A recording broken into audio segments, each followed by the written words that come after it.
Yo, what is up? So today I'd like to get this hat pretty much ready for submission to the marketplace. So that's going to be a couple things here. First of which is going to be just some texture variations. This basic material I have here for this particular asset pack allows for 3 colors to be changed, and currently the way that I did the masks is that you can change like the whole head color and then the brim here. And the third one is, I'm moving really fast out here. It's very fast. I'm gonna slow this thing down. He's also looking into the sun here, so it's dark. But this thing can change color too back here. But someone said this in the chat yesterday, and on further inspection, the most valuable way of breaking up these colors is definitely going to be brim, front 2 panels, back 2 panels, or the back panels, whatever. And I'm going to make the little strap the same color as the back 2 panels. So I'm going to redo the mask, and we'll basically be able to make all of these color variations generically. You know, there's no front patch. Some of these hats, they kind of cover the seam with like another piece of fabric, but the base hat construction regardless is how we did it. There's just other things you can add on top of it. Like this has a piece of fabric that's knit on top of it. I'm pretty sure you still need the hat structure. We could certainly do the material eventually that is this mesh. It would just have to be a transparent or masked material. I don't really want to get into that on this one, and there's definitely more detailing to the the types of backs you could do. Like I just put like a rectangle back here. We could obviously model out all sorts of like leather straps and clasps and the button snaps and whatnot. Like that's all pretty achievable. But starting with some basic ones and just generic clothing, which is I think the most usable for most people. And for the marketplace, etc. Like, you know, if you want to add custom logos, you kind of have to go into Photoshop or Substance Painter or whatever. But you know, the base is what's important. So I'm gonna go change some masks so that I can make that happen. I also need to sort out light maps because this thing's coming in as a static mesh, and I could cheese my way through it by just rigging it to the head. But I know that every MetaHuman head is very different, and you really need like scaling, so you need it to be a prop then. So I have to put light maps on this for some reason. So I'm gonna put light maps on it. In Maya, it's basically just like, if we're not doing architectural light maps, it's pretty much just another UV. That's the exact same thing because I don't have to snap it to like the light map 64 grid or whatever like that. That's a lot more demanding. Is if you're trying to get like architectural stuff to have the lighting bake seamlessly and look nice, etc. This one should just be like maybe seaming the panels back together. I really don't know what the want is, and I also say that the other one on the marketplace doesn't have them set up, or maybe they just randomly got set up better. I don't really know, but that's gonna happen. So I haven't hit play on this yet this morning. Okay. So let's see. So you've got a pink hat. You got the Psyduck colorway going right now. This is the animation I made the other day. I never chopped off the front of the animation though. It just starts going. You can kind of see how the neck is like tweaked out forward. That's like a common thing with, you know, how my motion capture comes in, but it's something I'll just clean up in Control Rig. I'll be doing that once I like one of these hits enough. Can I change the view? So when I'm thinking, I was playing Fantasy Tower, whatever the new MMO Genshin Impact looking game is. I played it a little bit last night on my iPad, and like just generally, it's easier if melee stuff is centered. This is what I've noticed. There's not a lot of games where you're going to be doing melee like this. This is for shooting. This is for like, and the one I'm doing right now is kind of like a lower centered Fortnite kind of thing, but Fortnite is a default shooting game, and the pickaxe really isn't like the focus of it. That kind of makes sense. However, aiming, you know, where, you know, how am I supposed to aim this animation if I'm over the side? Unless we just do like gigantic swings, which is like what I'm gonna go record some of those. But generally, this is always going to be safer. If I lower the view a little bit, something like this, and we basically kill the crosshair at that point. This is probably the more, I don't know, modern's not the word, but it's definitely how a lot of games do melee at the moment, Valheim included, which is like where I kind of started. I just wanted to be like closer to the character in general, so I'm gonna keep messing with this. I am gonna do bow and arrow stuff for this game, but for the melee, as much as I like this view, this is problematic for the animation authoring, and also just is harder to control. It's just weird. It's like, oh, I want to be like have him in front of the tree, but I'm gonna swing over here. I don't know. It's something I'm gonna have to kind of decide on, or pick a direction as I kind of move forward. Whereas it's much easier if it's just centered up and it's like, oh, I'm in front of it. That feels good, and I also have the crosshair, which you won't see in this case. And this is also how Elden Ring's player controller is generally set up. Not the view necessarily, but for melee, you basically should stay centered. It means we can alter the animation centered, and it's just going to be probably more straightforward. So I'm going to keep kind of playing with the view, and then when you go into bow and arrow, then you got to go over the shoulder. Something like that. So I need new masks, however. And the goal isn't to have seamless... Where is it? The goal isn't for like a seamless material across the front two panels where you could like put a logo in it. It's just to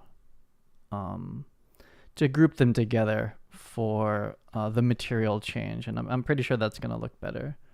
So hopefully it's this one. Pretty sure it is. And I just need to remember which ones are front and whatnot. I did not organize them like that, however. So I'm going to hide all this stuff. Might have to redraw them. Oops. Let's see. Yeah, which one of the front ones I could guess? I'm going to have to go back to Maya. I don't really want to re-UV it. I could, though. I mean, I'm going to head back into Substance Painter today, so I could just re-UV it like a little bit more straightforward. I could also UV the panels together. I don't think I want to do that. So I would have to guess, and that's kind of... Actually, no, there's an indicator. No. It's actually... These are the backs with the opening. These ones have notches. These two do not have notches. So the front one's either the one with the notch or without. I bet the front ones are the ones with the notch. Oh, it's either these two. Actually, I think it's these two. If I had to guess, this is the front and this is the front. So it's just laid out. I laid this out when I didn't care, matching like positionally what was going on. But I'm going to guess it's these two. And if it's not, then it's the other two. I'm just going to draw the masks from scratch again. That's just easier for my brain than like trying to like, oh, it's this one that's changed it all. I'm just going to draw them again. 1, 2, 3. And F and Control plus. Here we go. So let's do the first one, which will be the body of the hat, which is the back and the straps. So if I did guess this right, that would be, I forget what this is. I think this is the internal strip of cloth, which would be cool for like really high quality assets to like put like logos and stuff in that, but maybe later. I'm really happy with this thing being 4K though. It looks great. Forget what this is. This is this is the back piece there. I remember that. Yeah, okay. So we're going to make this part of the dance too. This is like the back strap. It was cool to have it be a different color, but like generally that doesn't happen. And from what I saw online, I have some references. Let's see. We've got the brim. This is the back. This is the front. So we're just doing this now. But this whole process has got me into making like much higher higher resolution textures, which I really like now. It's when I first started doing this I was doing like the whole outfit on like a 2K, trying to be like performant, whatnot. That's really like a lot in like modern terms to do it like that, and like stitches and a lot of the ZBrushing, like that just doesn't show up basically if you're not like at a 4K texture. And so just with MetaHuman stuff, it just looks better to just like crank it up. I'm still not authoring like 8K textures like Nice does on the marketplace, but we could eventually go there as well, which some people may want for cinematic, because like some of the MetaHuman stuff actually does come in at 8K. I don't know, I'm just like slowly getting there. I'm kind of okay with 4K at the moment. I'll probably do that for quite a while. Let's do color. Nope, not that one. Solid color. 120 and 100 is green. Up here. This one is blue. 240, 100. And yeah, that's probably the new one. So I think I didn't even save as, but whatever. Like, this is the new one. I'll save over the old one too. I'm not really trying to keep it around, so we'll just overwrite it completely. I guess we'll save the second one. Might as well have it's a variation, so just the other one's still valid. Technically, you could switch it out at runtime, actually. But I'm not gonna do. Actually, yeah, we could give different masks anyway. That's gonna be very confusing, I think. I think just one mask is a lot simpler. So new file, hat. It's the second one. And so we shouldn't have to do anything then. It should basically be set up already. So now the back color is all one in the bean at the top. And then we have our front color and then the brim.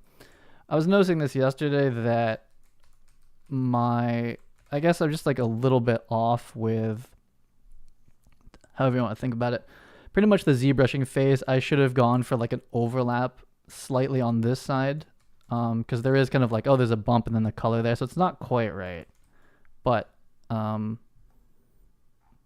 still gonna roll with it. But the ZBrushing could have been a little bit cleaner. But now that I know, like, I'm gonna do a hat that has like a flat brim next. I have one of those. Let's just scan it to the exact same workflow. And in that detailing phase, I'll try to be a little bit cleaner here with the masks, or with the detailing. Though that hat's slightly different, but I'll do something pretty similar for that. Grab this material now, unselect it so that the groom's not freaking out in the background. So yeah, now I can make all sorts of variations, which for the marketplace I definitely make a bunch now. So I'm just gonna reset this one to white, which is how it defaults. This is like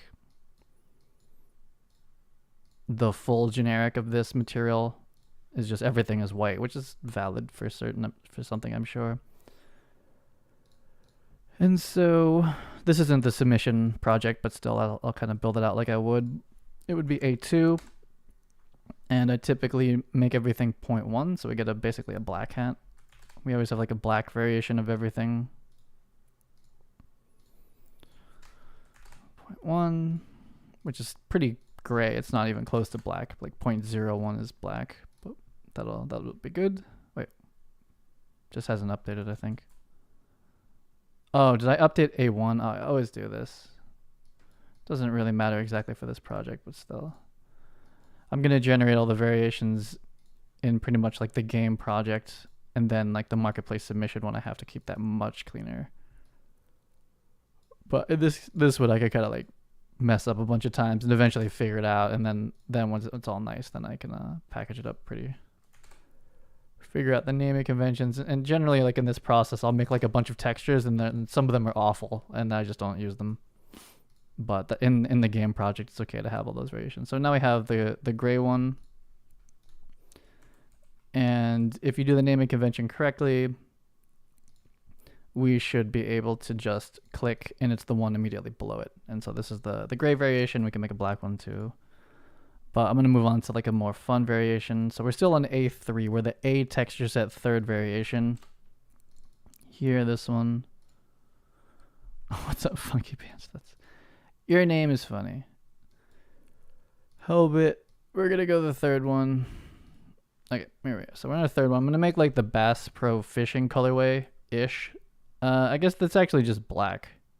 It's just black. But I'm going to do this one. Like, it's going to be white and then black without the logo at the moment. I could eventually figure out a way to do like, I would basically make this hat and then make like a circle pattern, make a square pattern for patches, put some nice like embroidery around the edge, like you change the color, and then I'd UV it so that you could add your own image in there. Might need two materials on the hat then. Kind of expensive material hat, but for like, you know, like really high quality like cinematic like stuff with the MetaHumans, I mean that's basically what you'd have to do. For games you kind of slow it down a bit there. Like when I add this back to Cinetracer, we're not bringing in all these masks. Your pants are funky. Yeah, it's relatable. Just sometimes though, not always. Let's see. What are we doing? We're making the back black. So I'm going to go like 0.02, like head towards actual black here. This will kind of show up some of this, like the bad seam here, the way that this is going to look, but it's okay. We'll do 0.75 for white, like way down, like nowhere near 1. And then 0.02, which is heading towards white. It's like you stay conservative. Head towards black, you just almost 0. It's like almost full 0. Depending on the type of lighting you're doing in Unreal. So that's kind of like the Bass Pro fishing colorway, or one of them.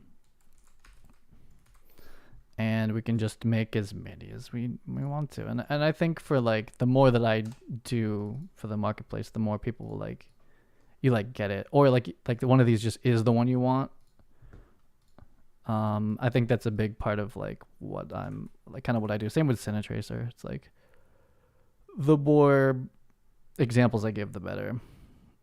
I think this John Deere green ones, I mean, they're all just primary colors, but it's like, okay, like not primary, but like very like, you know, saturated full colors. And I'm gonna do the full camo one in a second in Substance, but yeah. So, and I like this one too. I like this, like they call this the truck. I like the red and the tan, but I can't do the red. I lost my oh, this one's fancy. This one has a different color for the I guess like, I mean, you could break it all out if we wanted like really stylized. It would be like the front 2 panels, the back panel, the strap, and the bean at the top. That's too many materials though. For like, I don't have that many masks really. But just trying to keep it simple. I like the red one, so I'll just do that. So it's basically just like doing these two together. Is this the 4th one? I'll do the red one. The red one looks pretty classic. Maybe like more like desaturated. So this is A4. Gonna switch this to A4 as well. The slot's called helmet. It should just be called like hat or something. Switching that one out here. I'll just pick some sort of like, we'll start with full red and just kind of figure out like what looks good in between. So somewhere down here value-wise, maybe a little brighter. Nope. And then pulling this way down, the saturation down, just to have it be not necessarily weathered, but just like full saturation red is a pretty rough color, like in general. I think this is pretty good. It's starting to look like the Pokemon hat.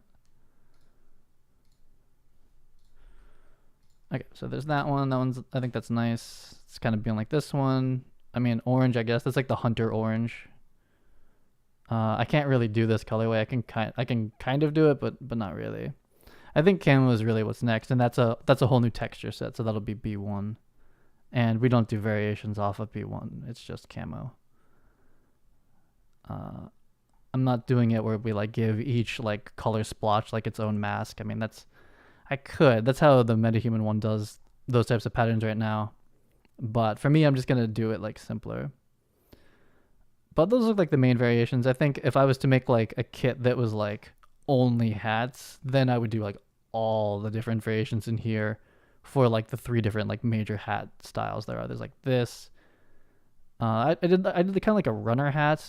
This one's more square. This is more like the trucker hat basically. It's like a little bit more structured, and there's mesh in the back, and then there's like the flat brim hat. And you'd have like 2 materials per hat, and like everything's customizable with like logos and stuff built out. But right now I'm still just like working on hats. And then having the we could definitely make it so that the stitching is like a different color mask too. So that would be like the ultimate MetaHuman hat situation. Not too hard though. That wouldn't be too bad to sort out. This would be much easier, just to apply like basically like a black and white mask comped over it versus like having these like patches 3D modeled out and whatnot. But all of that's certainly possible. And I definitely like the like embroidered edge, like it's like sewed on there. That looks pretty cool. And then there's like back clasp variations. I will most certainly make all of those variations in time. So this red one, what else is going on? I mean, that's pretty good for now. And then it's up to the user. And I think for my worker set, I have to go look at it. I'm pretty sure I started generating like meme ones, or not. I don't know. These look like kids' school outfits. I don't know what this is, but just like ridiculous to me. These feel silly, but I can make Mario and Luigi pretty quick here. Actually, if I did the hats, that's what this started to feel like. If I made them like red and green, like Anyway, I'm gonna do the same colorway. I'll match this kind of like ridiculous colorway for the hat as well. It'll basically just be like white front, pink, white front, blue, something like that. But I need to be in this particular project to color sample and match them up. But yeah, so this hat's a lot more flexible from a color point of view. I think this red one actually looks pretty nice. I'm pretty sure this is like what Ash wears for the Pokemon hat. If I put a Pokemon logo on there, I was like, this is pretty much what's going on. But someone suggested this color breakup yesterday, and yeah, this is for sure it. As like cool and like as cool as like having the strap be a different color is, it's definitely a nuance. But in like the ultimate MetaHuman hat, when I decide to make something like that, definitely the strap, the stitching, and the bean, and maybe even the internal, I'll make them all like completely customizable. But it'll be like, it's going to require 2 masks. It's going to be like, 2 4K texture sets on one hat. But, there might be some, I think there's going to be a decent amount of MetaHuman projects where it's like, that's not a problem. Like texture budget wise, like they're not actually shipping games. They're just like making content with, or demos or whatever with MetaHumans.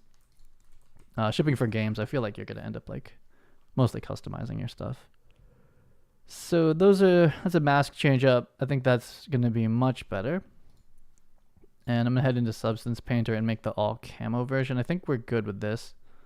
This mask will still work on the camo, so you could like darken certain areas, but you can't really like, it's going to look bad if you try to like change the colors on this one. Won't look nice. So I use infrared lasers to track my movement. Is that true? Is that what they are? Lasers. I guess so. Yeah, I guess so. Is that what we want? I guess we could say that's what the Vicon system is. Yeah, I think that's pretty standard. I'm pretty sure that's what Steam VR tracking is too. At the end of the day, they're pretty similar, just like at a different like quality.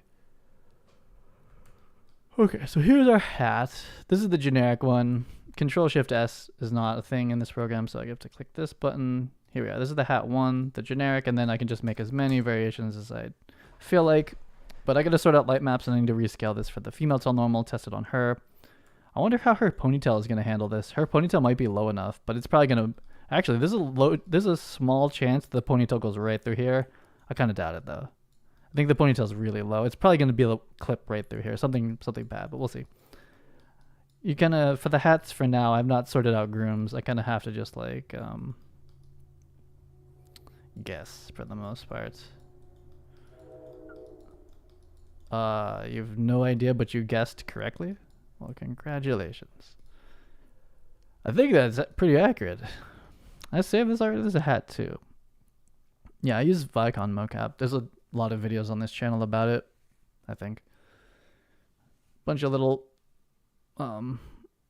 infrared cameras looking at me, and they're not really even looking at me. They're just looking for little dots, little shiny dots, and then their software does all the fancy stuff, the triangulation. So what are we doing? I'm gonna make the full camo version. We're in a safe one. I can basically just like explosion this at this point. This graining that I had before is like a little bit like these are the stitches. I might redraw the stitches too. This is okay. It's not like perfectly straight or whatever, but like I kind of like the ones that were like only in the front. Like just like right here, just these ones, like 2 or 3 lines, just like right here, not these middle ones so much. But this is the first hat I've done really. Bronze, the hell's this from? Corroded. Oh, that's a standard? That's a stock one. Okay, weird. I'm pretty sure. Oh yeah, this is my bushcraft one. This is one I used on everything else. So this will perfectly, quote unquote, like match my Yeah, the stitches are cool, but they're subtle. I mean, you got to get real close. Like in the icon, like when I make like icons for like equipping this, it's like, oh, we'll see it. But like in most gameplay, you would never even really see the stitches. So we have some. I think I'm going to maybe get rid of like. Actually, I guess I kind of like it. We have some like wearing basically, where like the highest point on the sculpt detail is a little white, so it's like. It got worn off because it's like the highest up or something.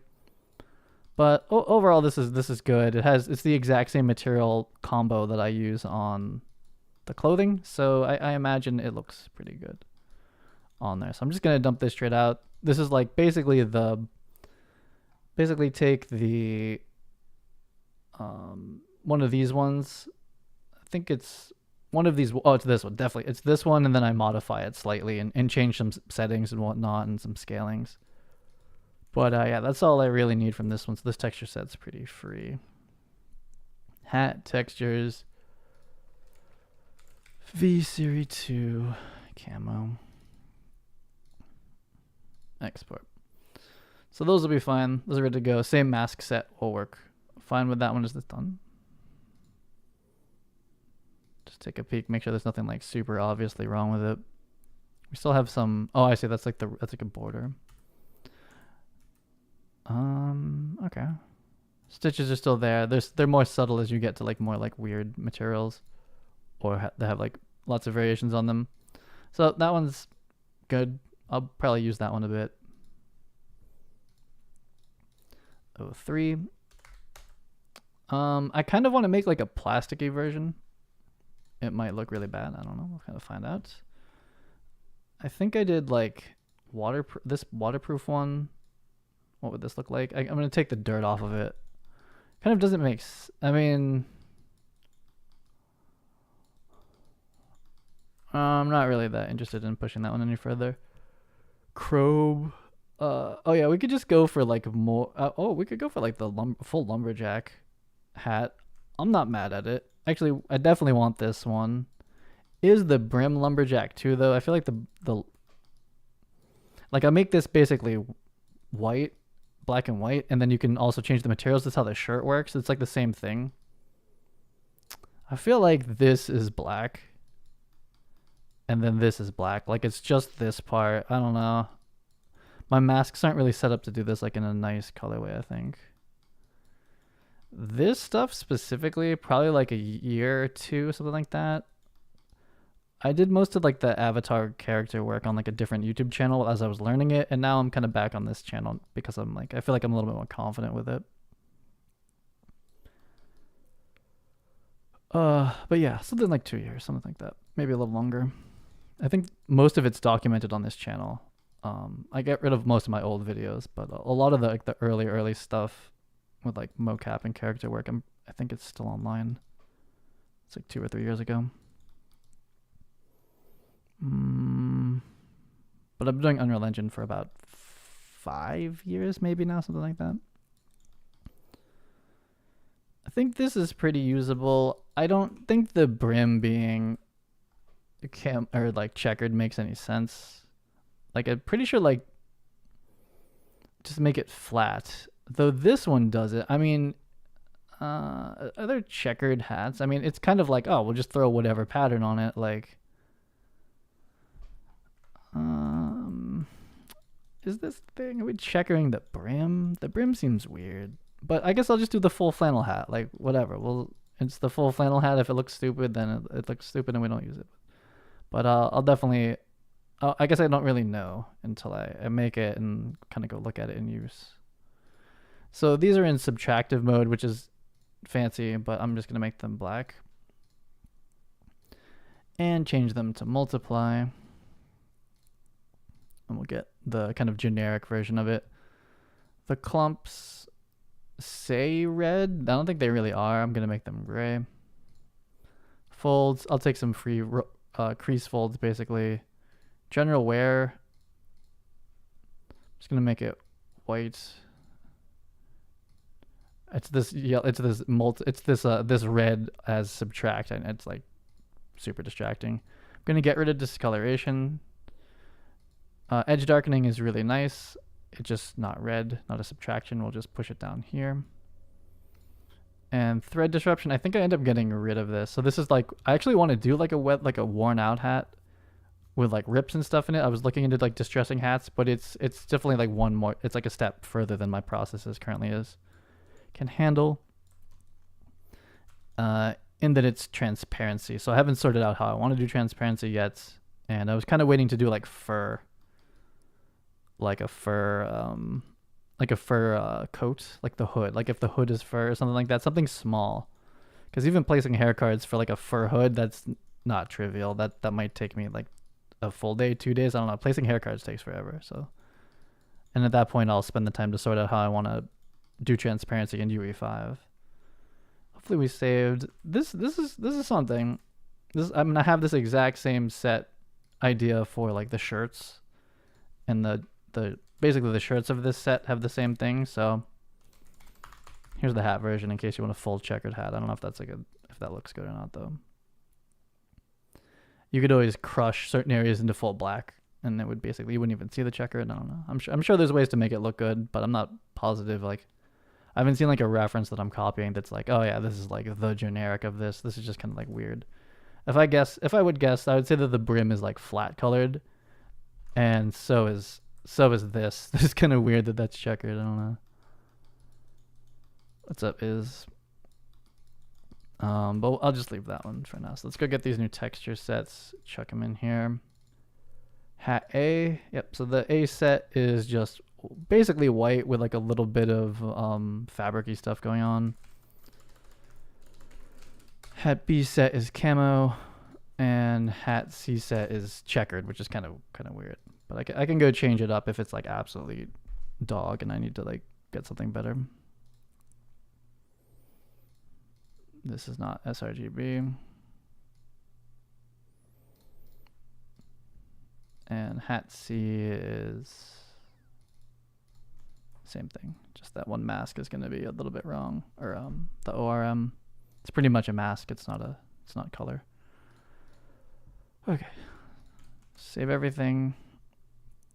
Generate a couple variations for it. So we'll now move on to, we start with A1. This is B1. It'll be the white variation. The camo one I don't really change actually. C1, but there will be more. This will be the checkered one. It probably should be the other way around, where like this checkered is second. That looks like the way I've done it for like the hoodies, and camo is third. I'll just kind of do that for now. So we'll say, actually I haven't decided yet. So I could, if I basically just rename these, that'll pretty much do it. So we'll say CC. Oh, it's gonna rate the whole thing. There's only 3 files in there though,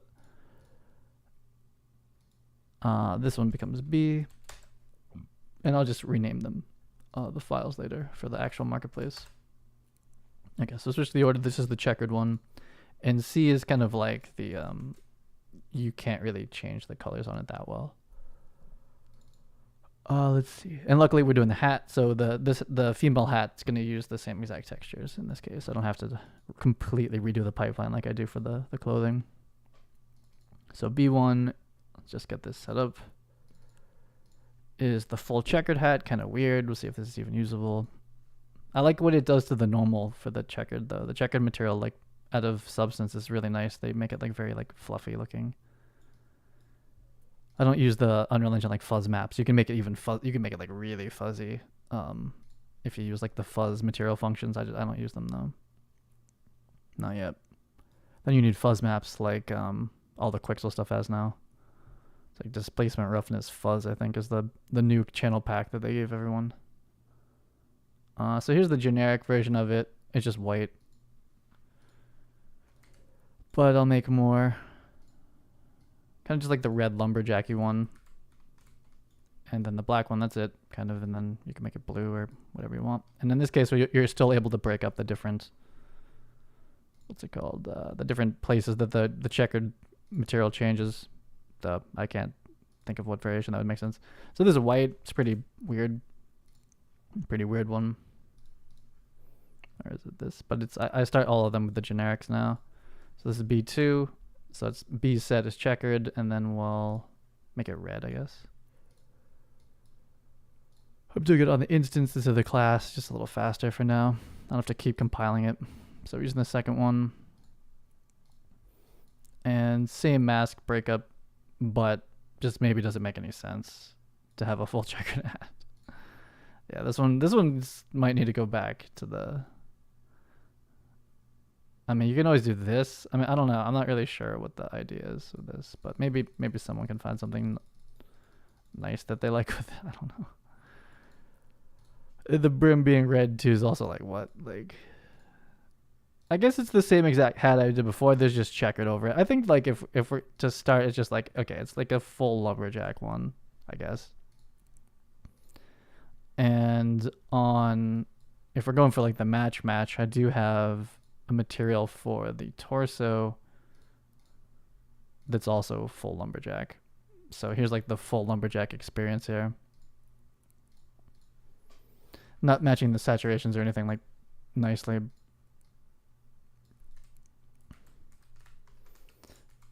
This one's actually really desaturated and a little bit bright.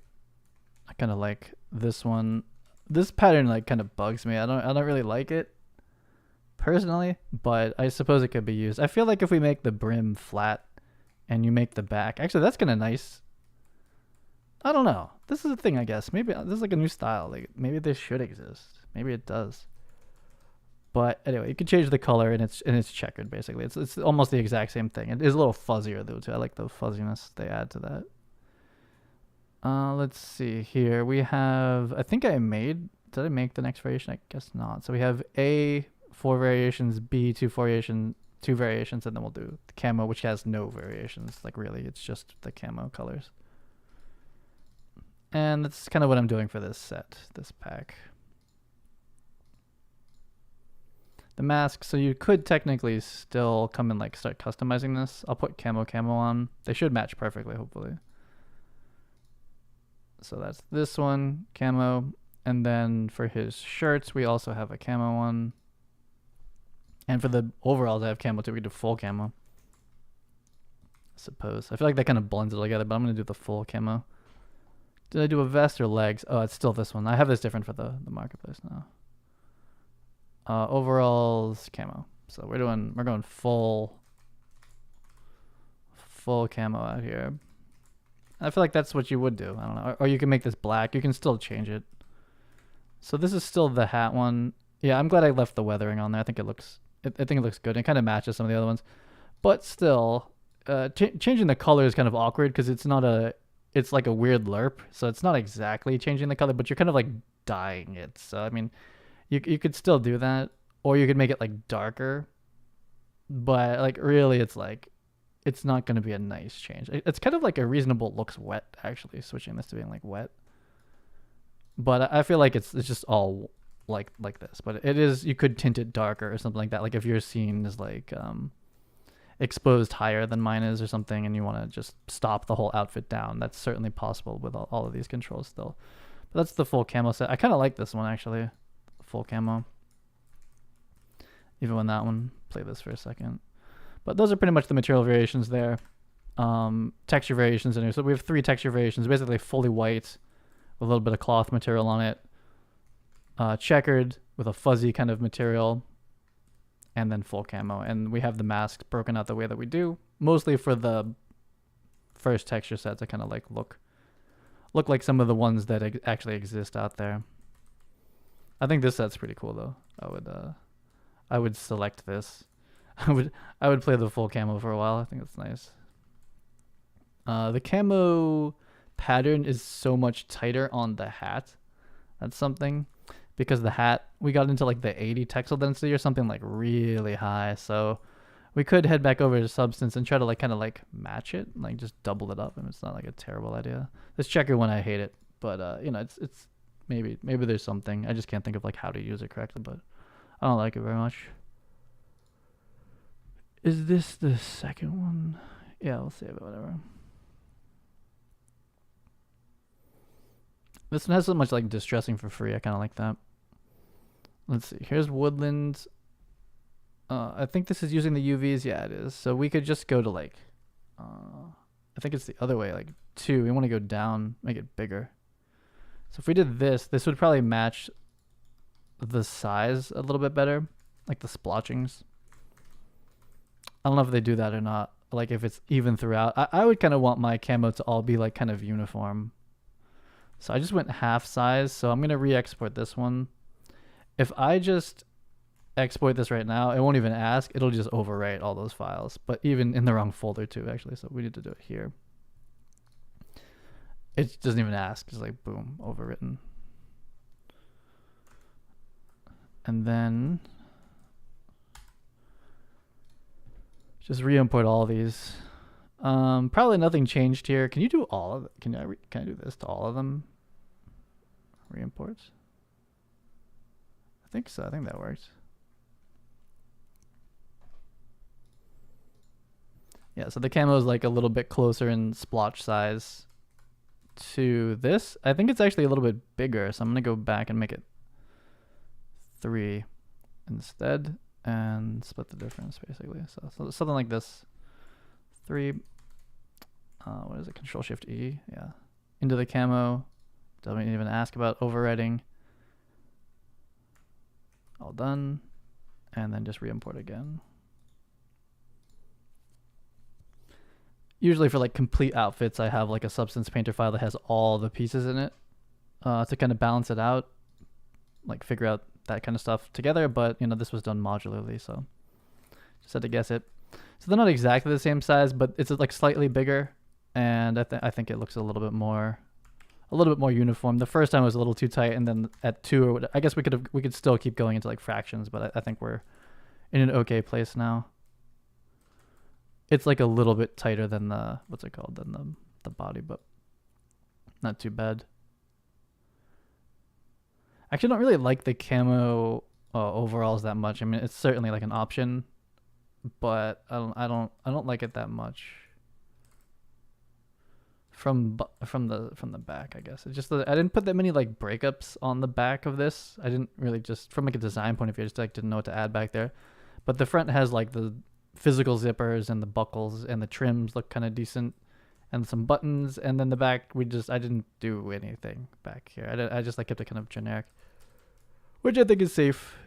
It's like not everything has to be like combat survival, though this set certainly could be. But you know, like sometimes like I'm just looking for clothes for my MetaHumans, and it's like very clearly like this is like combat. Like everything's like combat patches and combat like tactical pouches and stuff. It's like sometimes I just want like a green shirt that we're not fighting people in.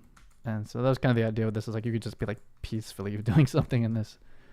So I didn't put too many like tactical details or anything into it. I'm kind of just trying to build generic stuff really. So okay, so I think he's set up as far as what's it called? As far as texture sets, like the textures, and then some variations, those are built out. You could build like many variations, and I probably will in the final marketplace example. But for this one, it's pretty set up. The female one, I need to scale set up, but first I need to sort out light maps, and I've never done anything with light maps in UV5. Certainly still valid. Certain people definitely do. So I don't even know what came in on this hat. I'm gonna go find out.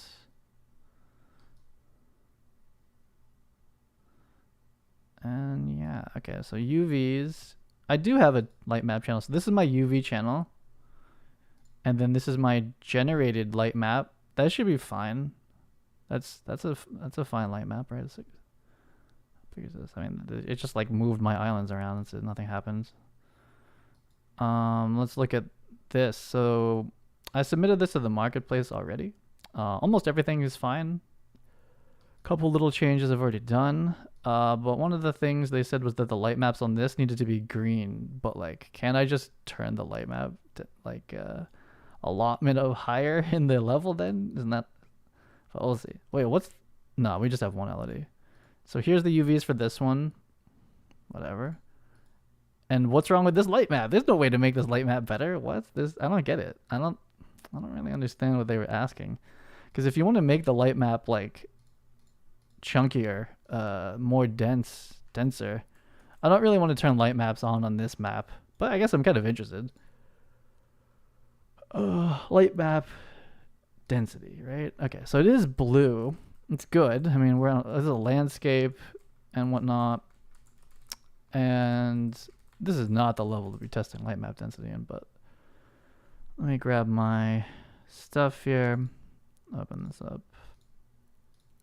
So these are technically static meshes, so they want me to light map them like static meshes. So it's red, which means dense. I don't know what they mean. I'm gonna have. I don't. This is like we're good. And so like if you want to keep pumping the light map density up on it, you just turn it up over here somewhere. You're like light map size, and you're like it's fucking 1024 by 1024, man. It's huge. Or do you do that locally in here? I don't remember. But the light maps are red. Red is good. Like full red is dense. They said green though. Does that mean it's not too? I don't understand the feedback on what they're asking me to do. On this light map's fine. The auto generated light map is completely. I don't know what to do differently for light maps. Like, I feel like if I actually cared about the light maps, we would have less seams because there's going to be kind of seams all over the place, and this is organic, so it's like. But the seams are going to be in like kind of reasonable places because I broke it up from like a sewing point of view. All the seams, like logically. Yeah, I have no idea actually what they're asking me to do with the light maps, so I'll just leave it for now. So I'm gonna go make the female variation. Her hat gets the exact same materials, so it's just a different scaling and a different inverse transform to get the hat in the right place.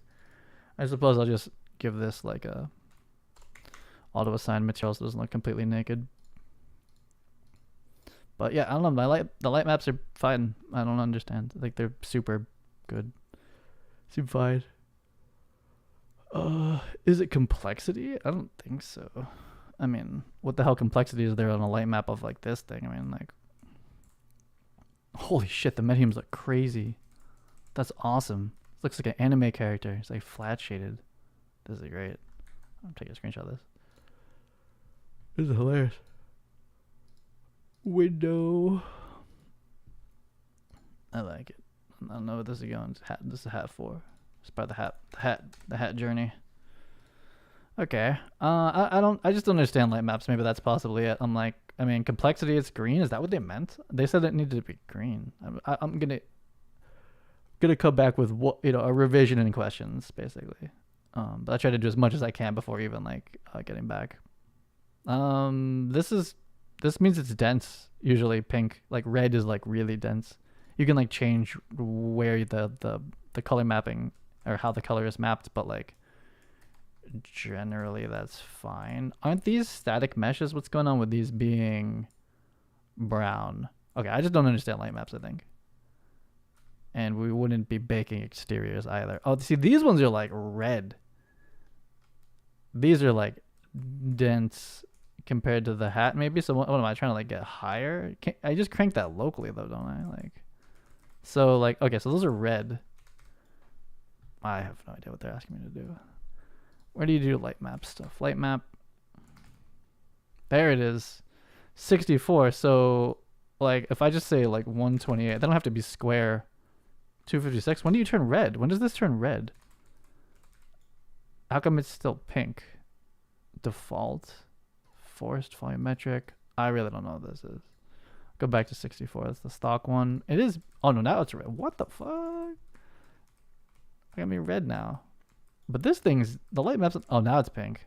Oh, maybe if I do this and then like unclick it. There we go. Cause like that's what I'm saying. Like, oh, this is pink because you were selecting a red thing. They said I don't. If it's light map resolution is is per actor. It's per instance even. So I don't understand the feedback. But yeah, the light maps are auto-generated fine, which is what I was suspecting. Not for environments, but for just like a old, whatever, a standalone piece. It's kind of the light maps auto-generated are fine. But I might be misunderstanding what it is they're asking me to change about the light maps. I'd rather not do them at all. That's what I've kind of done. Because they go on ahead and they're movable. But I guess you could use them as like an environment prop or something. Okay, so I need to go make the female version, test it out on her. I think, oh, does this project have the female?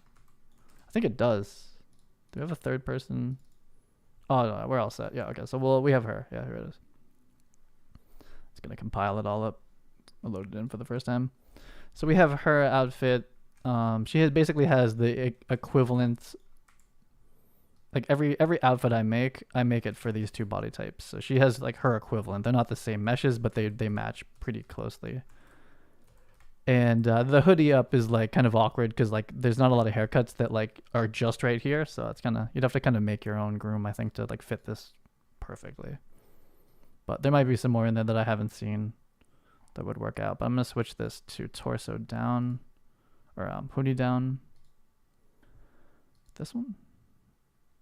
Yeah, and then what's this color situation? Just the wrong one. There we go. Yeah, that's fine. Okay. And this is just flat colored at the moment, so she just needs a she needs a hat too, but it can't be the same hat. You can't just scale it. It won't. I mean, you kind of can, but it's not. It's a pain in the ass. So it's better just to do that in Maya. Have another version. Texture should be done for now. I don't really like checkered. If I do think of a better like texture set for it, I can do it. I didn't do any like I was gonna try to make it like kind of like a waterproof hat, but then I don't really know what that is either. So I think we're pretty good with like the first two. I'm not even sure we need the I think it's pretty much like the flat and the checkered, and then eventually I'll do like a mesh version of it, which is transparency, which is technically expensive. If you're going like transparency like directly onto a groom is like I guess it's okay. I haven't tried that. I don't know how bad that's gonna be. You're like instantly overdrawing into a groom, so it's just like super heavy. Seems like a bad idea. So I got to go back into Maya real quick.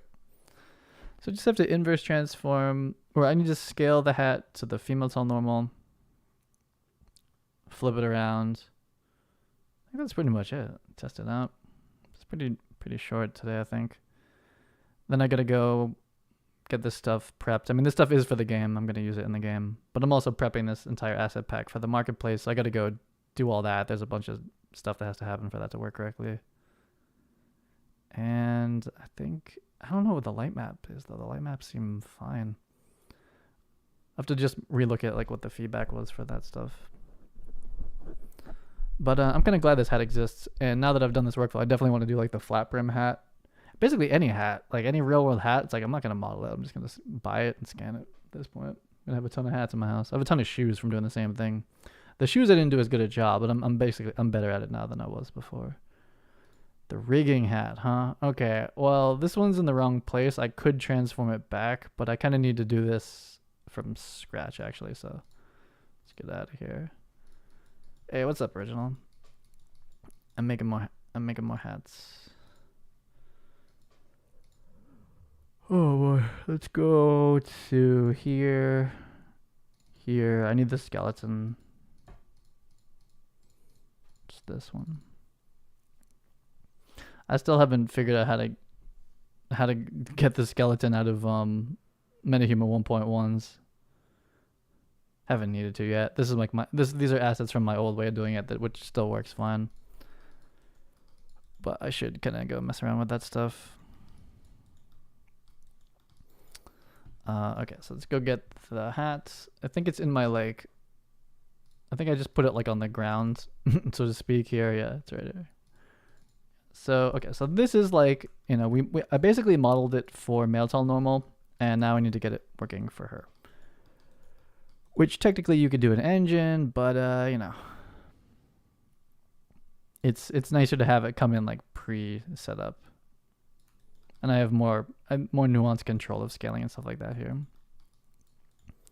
Winter is coming. Yeah, I guess it's still hot as hell in my room.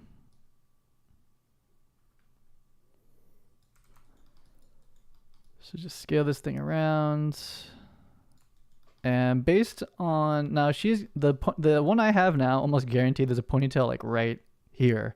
But there's probably, either you use the like, the groom that Etor is using, which is like the buzz cut, you'll get sideburns, you know? I think that's like the safest, is like if you're using hats, just put on the buzz cut.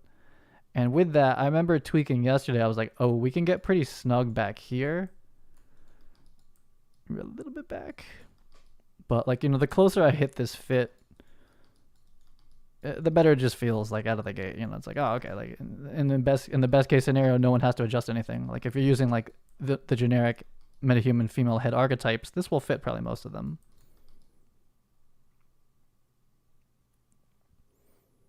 And if not, you just scale it sideways, maybe global scale it, and then you just move this thing around.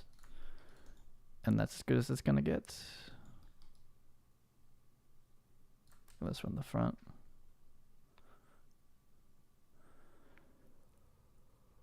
What a buzz cut is? Oh, is that like an American thing? I think that's what it's called in the editor. Is buzz cut. This seems asymmetrical.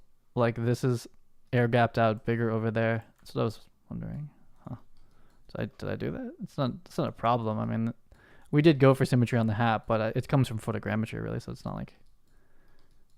I mean, we forced symmetry, but then I guess I tweaked it asymmetrically. It's not like a huge problem. I guess I was trying to like just like stay away from the sideburns. Well, we'll see how this goes here. So what I should do is I'll just call this one 1 and we'll freeze it. So this is like where we'll reset to if I get it wrong. So we'll duplicate it and we'll transform this one, or I'll say I'm gonna call this one hat space, pretty much. Like that's what we're attempting to do, is bring this into like zeroed out head space. It's actually head space, I believe. Yeah, we'll save this. Let's do hats. Oh, okay. That being said, I don't know why hats are throwing me off. This is like slightly different than my normal workflow, but okay, because I usually do it by skeleton type, but for this one, it's kind of like I don't really have to. I guess I can just call this one female till normal hat. So this is certainly different than my normal workflow, but it's fine. Buzz cut just means like you took a number 2 razor and like just like shaved your whole head. Like fully buzz layer. Just buzz everything, buzz all the things. Isn't that what the MetaHuman call it? Isn't that? I think that's what it's called in the editor. Maybe I'm wrong. Or the MetaHuman creator app.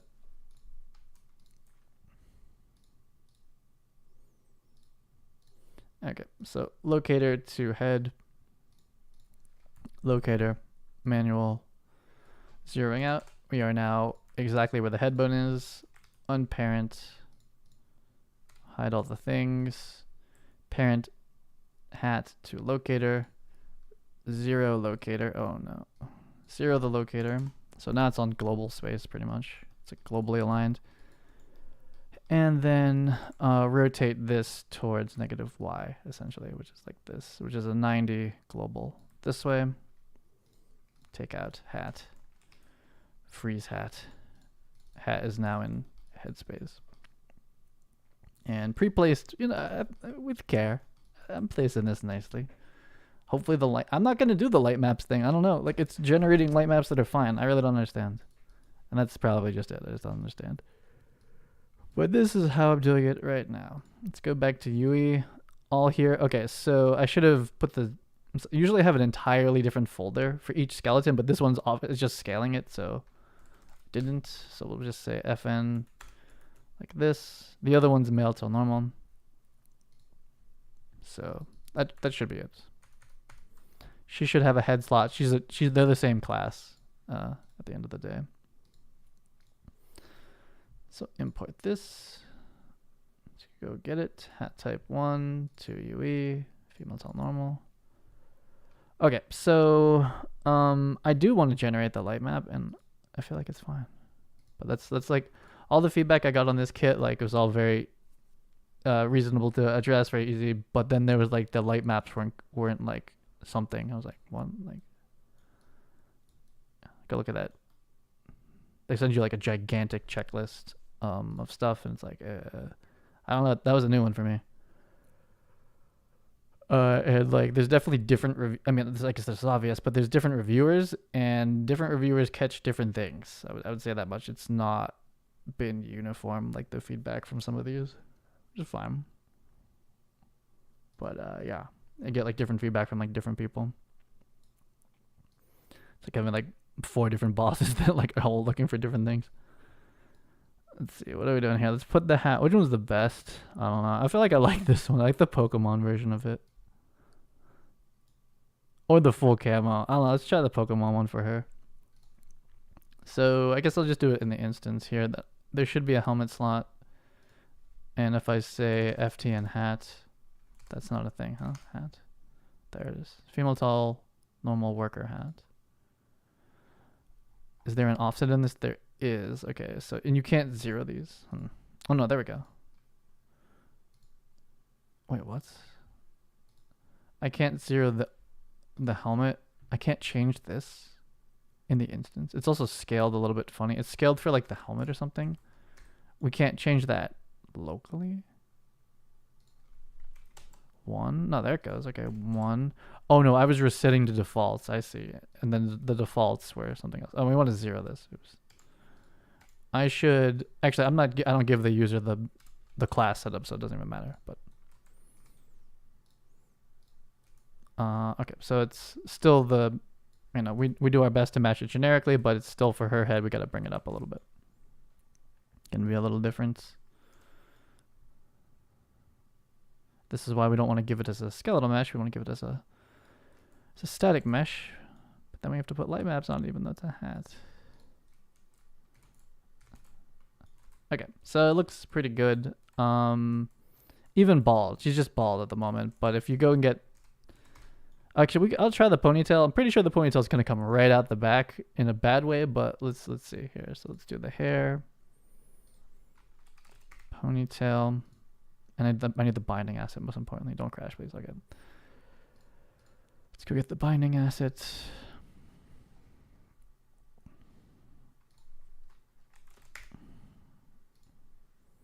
There we go. Did we make it?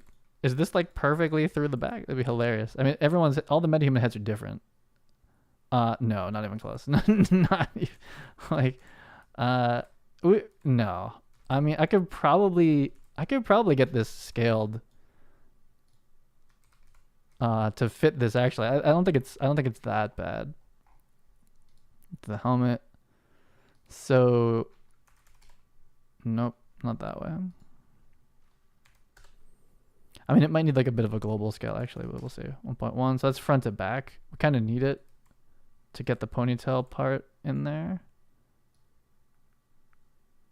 Yeah, the groom's like all poking out. We need to everyone needs to get up to 1.05 at least. So just global scale to 105. It's almost okay. There's a couple flyaways outside of the hat. Yeah, because they would be compressed. It's gonna look really odd to try to get it in there, but it's almost a buy. It's just that the groom. Oh, we're possessing him. It's just the groom is just looser, right? It's just loose. Versus if she was wearing a hat, it would be pat down, but it almost fits. But anyway, the grooms are really her head's also very asymmetrical. I've noticed that with I forget what archetype she is, but I was like, oh, my hat's not symmetrically placed, and I keep thinking it's my fault, but I'm starting to think I think her head's just asymmetrical because I always have to move it around, kind of funny. But the heads can be asymmetrical, and I think this whatever preset she is, because I didn't make it custom. She's a preset MetaHuman. I think the heads you only notice it when you're doing hats is actually asymmetrical. That's my guess. I'd have to go import another MetaHuman, but I'm trying to keep this project kind of small for now.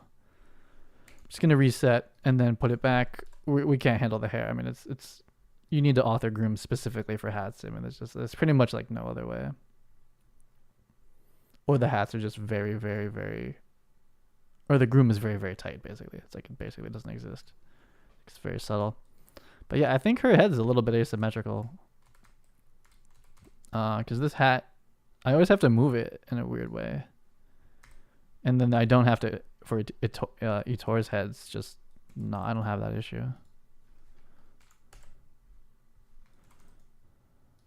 It's slightly off centered or something. Though this hat's perfectly centered, pretty much. Well, yeah, every time, every hat I've made, every helmet, the beanie, everything. It's for this head, I always have to move it around. Oh, I can't possess her. Let's see. We're just auto possessing at the moment, so I'll just switch to her.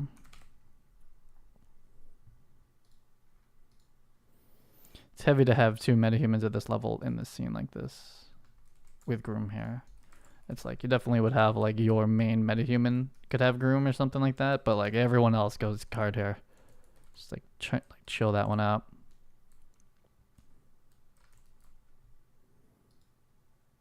No, I haven't seen my animation on her yet. Oh man, the neck. God, I gotta go fix all the neck animations. Luckily, it's just neck 1. I don't even think neck 2 is firing. It's basically like put neck 1 back to almost 0 in every case on the whatever the forward axis is of the neck, and then just counter that on the head. It could probably be done additively, but I'll probably just do it destructively. As I'm making, at the moment at least, non-speaking like action loops, they're short. It's like 90 frames or something like that. I'll just rekey it myself. And the head of all things, it doesn't, I might be underestimating it, but the head's pretty simple to animate. It's just like it's 2 bones. It's neck 1, head, and they just rotate. They don't move. It's, moving an IK foot with a roll bone, that's much harder to have that look normal. But I think I can handle 2 FK bones for a cleanup pass. Yeah, the neck is just like it's just neck 1's like way out there, like dinosaur neck. But we'll just bring it back in control rig after. I'll just bake it over and over again until I get it. Well, there is our hat variations for both characters. I like it. We want to center up. I'm going to mess with the view a little bit. But yeah, to properly make clothes, I mean, like, you kind of need a game or like a framework. Lyra is pretty good. Like, if you just started skinning and using like full Lyra, like I'm doing like a custom thing. Even if I'm not even using the Lyra animations anymore, except for the walking, I'm gonna end up using their lower bodies. Their 8-axis lower body for Lyra is really nice because we're gonna have strafing when you hold right click. But yeah, you need like a lot of I don't know. You need to really see it like in a lot of different ways. It needs to move in a bunch of ways because otherwise it's like you're skinning. You have no idea. I guess you could have like a pretty active ROM in Maya or something, but I don't know. You think you really need to see it back in the engine, like really moving around. So it's kind of how this game started to come about. It's just like I just need like a really full way to test these skins and also make animations at the same time. So might as well put them into a project. Let's see. Oh yeah, I just want to change the view a little bit. So we'll get different views of the hat, but basically I want to change how this view is working at the moment. The default skin is the firefighter outfit. That's how old this is. Let's see. So this is still like not even phase 1. This is like so basic at the moment, like pretty raw. So the over the shoulder one, which is this, like really doesn't make sense for melee, and we're starting all melee. So basically I'd like to tune this one to be a little bit better. And I think we turn the crosshair off. I think that's the idea. Crosshair is obviously for like shooting stuff. And with melee, it's like you just center up and swing, and it's mostly a proximity and general aim direction. So I think basically the premise of how I started this is not right. And then I was trying to sort out. I was looking at a bunch of other games, like how are you supposed to angle the melee attacks in animation / MOCAP if you're to the side? And the answer is you don't go to the side, or you swing through completely. Either one of those would start to do it, but basically like we don't do what I'm currently doing. I'm basically like in a bow and arrow view with a crosshair, but that's not how I want to do it. The Fortnite does pull that off with the mining pickaxe, but we'll see. I'm still kind of going back and forth. I want to author the melee animation straightforward, and I don't want to have to do any weird angling shit with it like you would have to do for like shooting animations. So it's good to leave this. We're basically like, this is basically saying the camera is going to rotate from the waist of the character. That feels good almost always. I could see it being a little bit higher towards like the shoulder, which would be like whatever, 10 more centimeters, 20 more centimeters, or 15. I think I'm going to leave this one. I'm going to change the wide, and the wide also needs to turn off the crosshair, or I'm just going to go hide the crosshair for now. Like we don't, but then how do you pick shit up? It's kind of like, I kind of need to commit to like how this is going to work.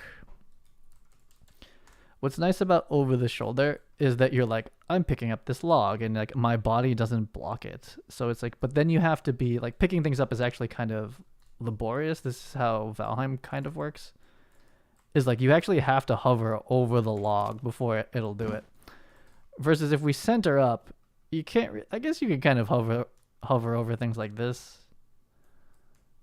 But it's, in that case, it's more like we're just this like center capsule running around, and when I, have like a sphere trace around me or whatever, like I'm close enough to you, I don't even have to look at it. I can just hit E, and I'm just close enough to it, and we'll trigger the interact prompt that way. I only have one pickup in here. I should just add a couple real quick. I'm trying to figure out like which one's better. Because that will sort of decide how I author all the animations, is like really which one of these, you know, which interaction, like core interaction style of the game are we really going for. So this is center line trace. So like to pick up this log, you actually, it's like kind of stressful, like especially if things are small, you have to like, where is it? It's kind of a pain in the ass. But if there's multiple things that you can interact with that are small, that are close to each other, and we just like sphere trace interact with it, it's like, well, what are we doing if there's like 4 things close to each other? Or we try to prevent that from happening. But even within in here, it's like we'd have to have like a source. Like say these are mineable, because they probably will be for like like twigs or something, like, or pine cones, I don't know. Like if I run up into here, there's 3 of them in my interact radius. So what are we doing? Then are we like then starting to line trace and be like, oh, but this one's a little closer, so we'll interact with this one. This one's a little closer. You're getting this kind of like funny, like it's blind to the user. Like, how am I supposed to, you know? I think you kind of like inherently understand that, like, if I'm closer to this one, that's what I'll do, or maybe I'm facing this one. Whereas this is very explicit. It's like I point at it, I hit hitbox, I do thing to it, right? But that means that you're gonna need to like go find the hitboxes is kind of the problem, which is a little just like, you just can't like run through the woods and like spam E, like just like spam picking things up. You actually have to be like, oh, boom, hit it. Like it's like a little bit more aiming involved. But that's kind of why I liked this over the view, over the side, is that like, I think if I just wild swing through and I don't try to stop, I think it's probably fine. And then wherever I hit trace onto this log, I'll basically have like the destruction stuff start to happen on it, spawn the particles there. I don't think I'm gonna do decals for this. I'll probably just like actually just, I don't really know actually, because like no matter where, I guess I could do aim offsets for the animation. I'm not planning on it, but like no matter where you click on this tree with the crosshair, like if I click down here, you're still gonna hit it here. It doesn't really matter. Like I don't have an aim offset, you know, for that. You can't like headshot someone with an axe. It's just like it swings the melee animation comes out the way it comes out. It doesn't matter where you aim it. So with that in mind, sloping changes things, but like generally, like we're gonna always eventually hit it there. So I can kind of start to author like destruction phases, just pretty much knowing that we always hit roughly in this area once I have the final animation. We'll see. But it's kind of weird that like I click it like up on my shoulder, but then I hit it down lower. I'm not really sure how bad that actually feels in the end though. So this is more like a Valheim view. I need to come up a little higher. But in this case, I just like run up to it and I just swing, and I have no idea. Like it doesn't matter. And I'm gonna go chop off the beginning of the animation. This one's like not even usable for a prototype. It's so slow. But and then yeah, I want to see how bad. So the thing is, like when you're picking things up, how do you pick things up in this view? It's in this view, like currently I'm line tracing. So this feels awful though. Like this, I don't really like it. The hat, yeah, thanks. I like the hat a lot too. I think the beanie's okay as well from this set. So people just looking for like MetaHuman hats, I think this is like decent start. Though if I wanted to make like the Omega customizable hat, I would have to spend like a bit longer. But for just generic hats, I think it's cool. And I think I can always just like every time I make an asset pack, I'll just make like 1 or 2 hats that like go with it. I think that's kind of fun. They're much lower effort to make than the clothes, and they don't have to get rigged. They're just static meshes, right? So I can spend the time that would normally be done in like rigging and adding bones and stuff to just pure art. So if we're in like the Valheim view and I'm like interacting with things, I'm just gonna say like, is this okay? Like okay, so when we look down at things, are we still line tracing though for interactions? Like that's the question. As I bring this lower, like what is the mechanic? I don't know. I'm still sorting this out. I mean, that's why I still haven't made like I mean, there's lots of reasons I haven't made like a game, but like still just learning like how games are made. And like which one I want to do. Obviously it's not an MMORPG open world game or something like that, but like Yeah, I don't really know still. So I'm gonna lower this. I'm gonna just turn off the crosshair for a little bit. So this just turned into like I always call it bushcraft stream, but the hats are kind of solved at this point. All the rest of it's on my end to get it prepped for the marketplace. So I kind of want to be closer and lower. I don't really want to be Valheim-y. I'd rather it be like, I'm gonna go play Tower of Fantasy a little bit, just see like what they like. Genshin Impact is you know, Genshin Impact. I was like, those are good player controllers to possibly emulate. Like those are very modern, massive cash cow type games. Like they've thought very hard about, you know, very like consideration for like where to place the camera relative to the character and the animations, and you know, they thought about it a lot. I'm gonna come down a little bit on this. I'm gonna go to like 40. We're still 400 distance, which is like kind of stocky. Kind of, I'd like to be a little closer if possible. I'll go to 350. What's up, Mr. Dev? We got hats. So see what this is looking like. I gotta kill the crosshair. So like this view, I like it for like the general, like I'm walking around interacting with things, but it makes melee pretty awkward. Really, I feel like for melee, if it's like Dark Souls-ish, you know, like you want to be centered when you swing. It's just easier. It's like I am centered with this, and when I like, you won't see this crosshair basically. You know, like we're just centered up. So I'm just gonna kind of get the prototype a little bit closer to that idea. Let me get my player controller. This is we have icons in the same folder as the player controller right now. This is great. We're in like that early phase shit. So we're gonna implement this here. Where's my scrolling? When do I scroll? Is this it? No, it's the radial menu. Bro, where's scrolling? Who captures scroll? I still have the thing where like when you start from like a third person blueprint, the pawn is taking the input. That's that's really bad generally. Or I don't like it this way at all. So we eventually have to reroute this all back from, I do it from player controller. I need like a central hub that has every input ever coming into the game broken up into clean graphs and in one class. And I can't be like, oh, this class does these inputs and this is that, and don't like it. And this is also the old style of doing inputs. There's a new input actions UE5 way of doing it. I think it existed in 4 too, maybe not.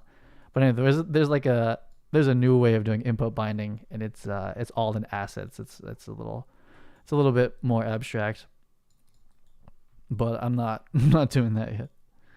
Where is the zoom out? Here it is. Okay. So we actually have the mechanic down. So I'm gonna just hide the crosshair. Is all that's gonna happen now, and it's not gonna happen smooth and sexy. It's just gonna turn off. Here's the HUD. Here's this thing. Is it a variable? It is. Let's just I mean, like I'll just do it raw for now, but eventually we'll have like enumerators in here too. It's like, oh, the game mode just changed to this, do whatever you need to do, and it'll play like animations and stuff. But for now, I'm just gonna like straight up hide cursor or crosshair. Hide crosshair. But yeah, generally the game doesn't want to like call like specific things to do on the UI like this. We want to kind of like generically tell it like something has changed and let it handle what's going with like what it wants to do. And then versus like, yeah, this is like too much. Like the game shouldn't know that this thing has a crosshair. Like it's just too specific. Set hidden? No, set visibility for UI stuff. Yeah. So hide, we'll do hidden. But yeah, this will be like a subroutine, and then the player controller never actually would tell the UI to do this. Show it, we'll just set it back. Okay, so that'll work for now. I'm just gonna like, I just need to see it before I like start programming it. Oh no, oh god, you know what? We're the stupid. We're the pawn. Again, this is for me anyway. It's a design problem to have inputs spread out over classes, because now I need to go back to the player controller. Do I even have a player controller reference? I'd rather not have one yet. So I could push this back up is what I'll do. I'll push this upstream to the player controller to receive the input, and then we'll tell the pawn, and then it'll also tell the UI. So we just start to intercept all the inputs in player controller. Is how I prefer this to be. So input graph. Dark Souls. I'm just trying to figure out like what the general like I'm running around doing things looks like, feels like how hard is it basically. You know, you can make it so that like you just run up anywhere close to the node, you hit E and it just automatically mines it for you. That's how New World works. Or it can be more like Valheim. You actually have to like actively aim and hit the things. That's also how Rust works. Rust and Valheim are both like active mining, aiming, everything. What are our input actions? I don't even remember. We have zoom in, zoom out. Okay. So this is the old way, is to even have it be this explicit. Like you can, I should probably look at the new, again, I sorted it out once and I was like, that's hard. Like that's super difficult. Ref to player pawn. I don't know how this gets populated yet, but we'll see. So what event do we have on this? We don't, oh no, we'll set the view. Again, like this should not be so explicit, but for now we'll just do like the explicit call like on the, this is like kind of like a private function. It shouldn't really be called by the player controller, but we'll just do it. We're gonna say set player view mode over the shoulder. So set player view mode. Pretty sure that's all this stuff is public by default. Set view mode, yeah. So what we should send the player is really that it's like request whatever we want to end up. I call this zoom in. Eventually it's going to be like, I'm pretty sure I'm going to have like hold right click is like what changes you into the over the shoulder mode. So that's, you're just sending like that event down, and then this will handle that, you know, without like explicitly being like setting off like all these commands. Radial test, this one. So we're going to do, when we zoom in, I forget what I'm doing, but we're either going to hide it or show it. I don't remember which one. So if I zoom in, we want to show crosshair, and we want to go to over the, this is like basically hold right click. I guess I could implement it that way, but I just want to see it first. We could start to implement that stuff, but that would assume that I don't play the entire game in over the shoulder like Fortnite.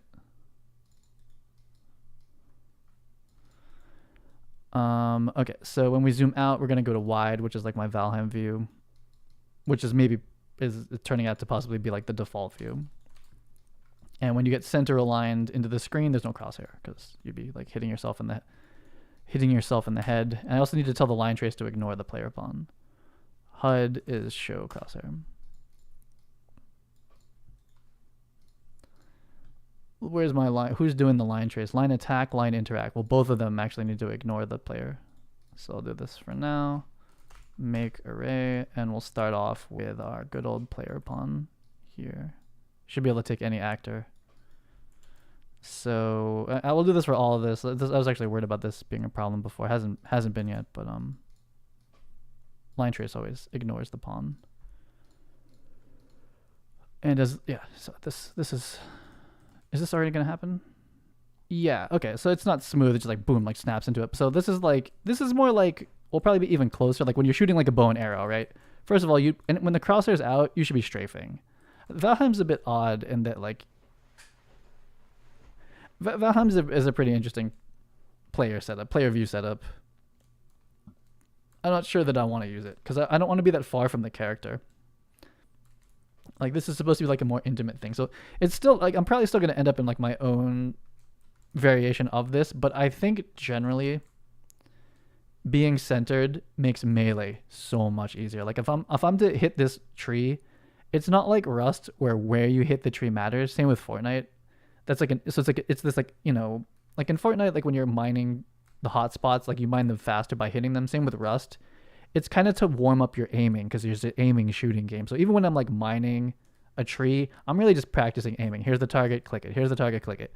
I don't really care about that. That's like kind of stressful, to be honestly. Like that's not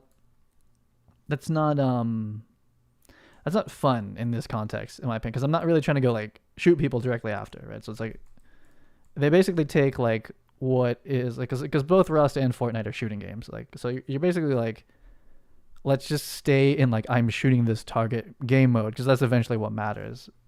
But in like Dark Souls and chiller things, it's like it doesn't matter where you hit it. Same with Minecraft. Like it doesn't matter where you hit it. I mean, it kind of, you have to hit the block, right? But it's centered. And I know we're switching from like first person to third person thinking, but like it's easier if I just walk up to this tree, my hitbox hits it, and I click. Like that's just easier, and it'll still do some destruction and stuff like that. But like if we were to do it this way, it's just like it's more about like, oh, where did I hit it on the tree? Am I hitting like the hot box? Like it's more aiming, and like I want to be able to mine kind of thin trees because it's more realistic. And it's a little chiller to like pick things up. Like, see, the problem is picking up now. As I have pickup as a line trace, we're gonna have to do pickup as a sphere trace. Because like if I want to pick up this log, I just want to be close to it, hit E. Same with this thing. I don't want to have to aim at the log. I'm just gonna walk up to it, E, pick it up. This tree, we're gonna swing a lot faster. I'll go change that actually right now. You just start hitting it, and you don't really care where you hit it. Eventually it breaks, you pick it up. Like that's kind of more the vibe of this. It's like not everything's like this perfectly aimed, simulator. I just want to walk up to this tree and fucking hit it.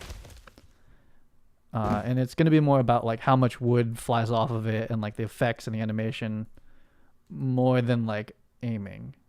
So those games are both, at their core, first person shooter, third person shooter. So they make the mining a first person shooter, which is not what I want it to be like. Valheim's like some kind of like odd in between of those, because you're still like aiming everything. So that certainly changes the way the interacts work, is that I need to basically constantly have a sphere trace around her that it's like, oh, you're in my interaction zone. And then we have to have sorting of like, well, there's multiple things in the interaction zone. Which one's closer? That's the one that shows the prompt. That's what like have a manager essentially. Versus when you're aiming, it's like, well, who did we hit? Like which I hit. So I think from like a design point of view, that's currently where I'm at with this, like how I'd want this to be. And then centered up just looks better when you're doing emotes, like just like it's a default view. That we could change the view on like emote happens back to centered, but it just looks better centered. I want her bigger in this screen too, because this is like supposed to be like, we're so far away. Like I don't want to be this far away. So a couple of changes, and I'm gonna make the animation a bit shorter. Oh, I just closed all the things. Why did I do that? I want to be a little closer. I want the animation shorter, and those are the next two things I want to change. I think the hats are done for the most part. Yeah, I'm just gonna basically do all the rest of it's on my end. What are we? It's this. It's confusing that he's in a firefighter outfit for the default pawn. Okay, so we don't call this ourselves anymore. Well, anyway. And so we want to change the view, and yeah, I would like to be much closer, really, like 300. Still a little high, maybe. So I'll go to 30 and see how this looks. And I want to chop this. I forgot to chop off the beginning of the animation, which this is still a mess out here. What is this? Can you chop a sequence? I don't think you can. No, I don't think you can. I think I'd have to do it to. I have to do it to this. I can chop this. Oh my god, this preview is always so bad. It like defaults into some like super weird combo of clothes. It's the female Telnormal vest with the I don't know, just all sorts of weird shit. But it's enough. Anyway, so we did this whenever a couple days ago. It's just this massively long idle in the beginning. We don't need, right? We just want to go right into it, pretty much. Like this is like a even coming back and then hitting is going to feel unresponsive. Like you almost want to like the Fortnite, when you first hit left click, it's like immediately out, like, which feels better. And then there's a swing timer to come back in. But to even have like the recoil is more like a heavy attack. Like you kind of expect this animation when you hold left click or something. So it's still even bad to start here, in my opinion, but we'll start like this. And we'll eventually get an idle that matches this. Matching the left hand for the animation was a terrible idea as well, which ended up working out because I ended up parenting the axe back to the right hand, but the right hand's really doing the right thing. The left hand is like more, I'm noticing like the right hand is still leading and the left hand grips the axe in a more varied way. I should duplicate this animation probably because I'm not going to be able to get it back. So I'll take this one, duplicate, call it front short, and we're gonna have to start working on our naming conventions. Let's see. Okay, so we'll still take like I mean, we could take it from like here. It's just like boom, you just hit like immediately. But we'll still do like a medium. It's basically a heavy. This is a heavy attack. If you have to like wait, however many frames it is before it actually hits, feels bad. But it is a two-handed axe. Start like here. Let's kill 0 to 28. So now the animation will it's a montage eventually. It just goes boom. Back into idle with a big recoil, but we'll oh, did we hit T-pose here? What the hell? Let's just end. Wait, we need to like immediately end, like right. I mean, even this settling, we could probably be like, it's basically like, we're coming in, we swing, we hit. As soon as we're out, this is the reset notify right here, and it would just loop this again. And then like if you don't click again, then we let it finish. It's kind of like the end of the animation. You just leave the tail in there, but don't, but allow it to be like overridden. And we go to T-pose at the end for some reason. What the hell?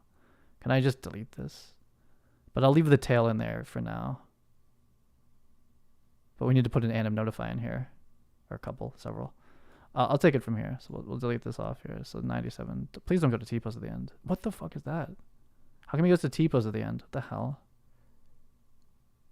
What in the world? Is this just like normal, or what am I looking at here? Why is this thing going into T-pose?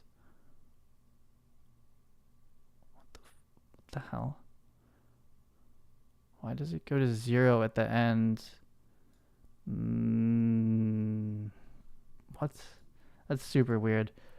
Probably did something. Well, clearly something's wrong, but I don't currently know what that is. Not even going to name this. Whatever this is, that's what I'm using. Well, there's something wrong with the back end of the animation, but I'll fix that later. Play animation rip. Is this how I'm doing this? Wait, I think I have like, is this how I do this? Yeah, we're just calling an animation a montage right on the default slot still. Is this it? It's not switching. Front short montage. Clean up front short. Yeah, I think this is it. Let's go see. This is still so early. But I need to get like these like decisions over streaming pool. I need to get the decisions done now though before I start going any further. Okay, so we're a little bit closer. I still want to be a little bit lower though, like. And yeah, so you swing immediately. Is she gonna go to T-pose? No, it blends. That's why it's blending out. I don't know what that T-pose is. Maybe I just don't understand things. It's possibly it. It's a very long wind up. Feels awful. But, that's like for sure like a heavy attack. Like that's definitely like a heavy attack. Like if I hold left click, it feels okay. But like as like a just like, let me just hit like left click. It's so long. No, it needs to come out immediately. Anyway, we have our heavy attack essentially lined up now. At least she goes right into it though. And this is male tilt normal, not even properly retargeted back to female tilt normal. And I'm pretty sure it looks good. It's been designed that way, that they're pretty similar. So interact is still pretty awkward. I don't think, like, we want to just walk up to it. Oh, it's super slow. Yeah. Oh, you know what we could do actually? I mean, there's a lot. I mean, from like the animation side of things, I mean, there's like a lot to change. But we could actually just play it faster. Actually, it's not bad. But we could stretch it. We could make the wind up super fast, right? Like 3 frames or something, and then have the swing, retime it basically. Yeah, so that looks slow because I have all this like bob. It looks sped up because I have all this like bobbing in there, like like breathing stuff. But better than just better than like making the whole animation faster is to like locally make it faster. Make the like if I actually want to use this as like a light attack, that wind up needs to happen like super fast. Which it's pretty interesting because I know this already from some like earlier testing, is that like real life speed is really slow compared to video game speed. Just generally, like you expect on a dime, I don't have pivot animations yet where like if we're running you'd pivot turn. I don't have that in here yet. But you expect on the dime like rubber floor, rubber shoes, instant perfect friction movement with decelerations. It's instant stop. So and it's the same thing with like if you click, you like I don't know, like basically almost like 3 or 4 frames later, assuming 60 frames per second, like you are you've already hit the target, so there's no wind up. So it's super weird how if you like watch game animations compared to like what a mocap takes look like. A mocap axe swing is like probably like 5, maybe not 5, like 2 or 3 in-game swings. So I don't know which one to go for. No one's happy about light attack having a wind up basically. If it's fast, it's not too bad, but it's more realistic to like every action you take or request the player to do, like I'll do like 1, 2. You know, there's wind up. It's like, okay, I had the thought to do it, but that's not. But it makes for sluggish gameplay. So it's about. But like that's 1, 2 of like a pretty normal axe swing. I don't, when I was mocapping, I don't swing it as hard and fast as I actually would because like things would break in my house. So there's that too. I suppose I'm just not like laying into it as absolutely hard as I could. But I can kind of speed up the end of the animation and whatnot. But yeah, so basically like, given my like, I don't want to hand animate anything. This whole project I want to be basically mocap that I'll like minorly motion edit. I just want to swing straight forward and I'm not going to do any like re-aiming or like motion warping or anything like that. We swing forward, and if I in melee only ever have a view like this, then that'll work. So it's like, I don't know if it's like a restriction or whatever. So she spins around, but given that I don't want to have to like re-aim the animation to line up for this, right? So like playing forward, it's like she kind of misses. We're also allowing ourselves to collide with the spawnables too quickly. But anyway, given the way that I'm going to, the way that I'm going to do that, that's the MetaHuman coming in and out. I'm pretty sure it's like, as soon as he enters view, it's like, poof, like dies. But given the way that I can author animations, and want to do very minimal tweaking, I feel like I'm kind of forced into this view. Like I kind of have to do it this way. Versus the aimed view, we would need to get in there and like kind of animate it and change it a little bit. This is just going to work out better, and it's a little calmer as far as like mining. And I might eventually do some scripted mining stuff where it's like you just walk up to it, you hit E, and it just plays an animation and it mines it for you, like all in New World. No one was mad about New World's mining system. Like it's pretty much like nothing's universal, but like pretty universally like liked was the crafting mining system of New World. And New World, you just walk up to this thing, E, and it does it. You're done. It's gonna lerp you into the perfect place for your axe to hit the tree, and you just watch the dude mine the tree. It just cuts it down. The whole thing scripted, like easy. And I'm looking maybe somewhere in between that and like Rust Fortnite, where you actually have to hit the tree in the right spot. I'm like, I don't care about that. Like, and that's a little bit harder on my end to program.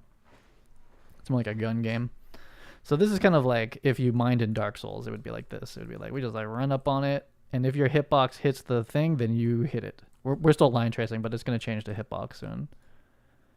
So like the longer axe, actually, what I want for like the trees eventually is like if you're using the felling axe, which is the 2-handed axe, which is this but a little longer, I basically eventually want you to one-shot trees. I think that's just like feels good, and like it's really hard to do in other games. Like you can't really one-shot trees. Like even in Valheim, when you use like the logging boss power up that like allows you to log faster, you're still hitting it like a couple times. This sucks. I want to eventually just like, even if the swing timer is like a little bit longer, like a big wind up, boom, whole tree dies like one shot. Eventually that's like where I want the power curve to end up. I just think it's gonna be like nice. But in the beginning, it's like you're gonna have like a tiny like hatchet, and it's gonna take you like 10 hits or something terrible. But this type of, I think it's just gonna be more straightforward. Like we just like run up to it. Here's my hitbox hitting it. I stopped and I swing, right? No aiming. And this interaction is pure hitbox, so there's like going to be hitbox on the axe. So you do have to, if you miss, it's just you missed. You actually have to get up close to it. But then the question is, proximity based interactions with this stuff, because like this feels really bad to have to, like, the center of the screen. First of all, you don't see crosshair, so you don't really know. But it's like currently this is a line trace to pick this up. That feels awful, and it looks bad too. I'd rather the game be playable at level. Like, you don't want to have to like really tilt up and down too much. I want to basically almost everything basically plays at level. So this would mean like, I'm looking at the ground. That's ugly. I'd rather just like run up on it, and then it's like, oh, I'm close enough. There's two. Which one am I closer? That's the one that does it. I don't really know how to write that though. How do you rotate the player to the target without motion warping? You just lerp them there. It's not sexy. You just like move them on like a, probably like a fast acceleration than a slow acceleration, and it looks janky. That's kind of why I'm trying not to do it too much. Or you make the hot spot that they have to stand in really strict. Like, it's like if I have this swing, there's a place I need to stand exactly for it to line up with the tree, especially a thin tree like this. Like, and it's like about here, right? Almost. It's like something like this. So you could make it, which is going to feel terrible. It might work for some of the crafting stations, but it's like you need to stand like right on this circle. You have to be a certain distance, and then I spin you.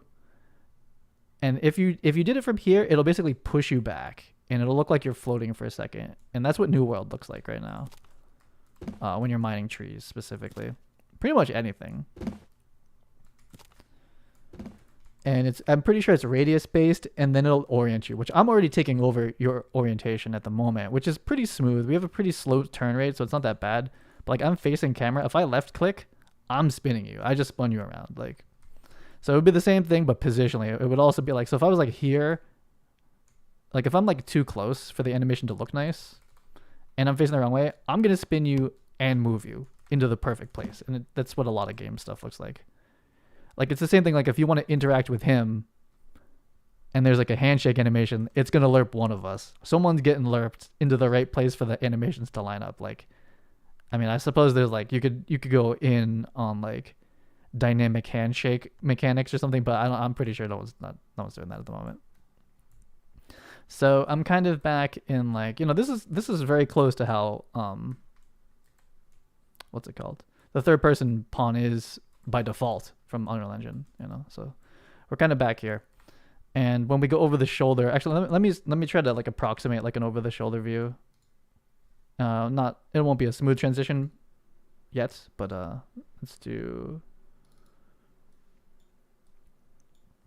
get a little closer. We'll go to like 200 maybe.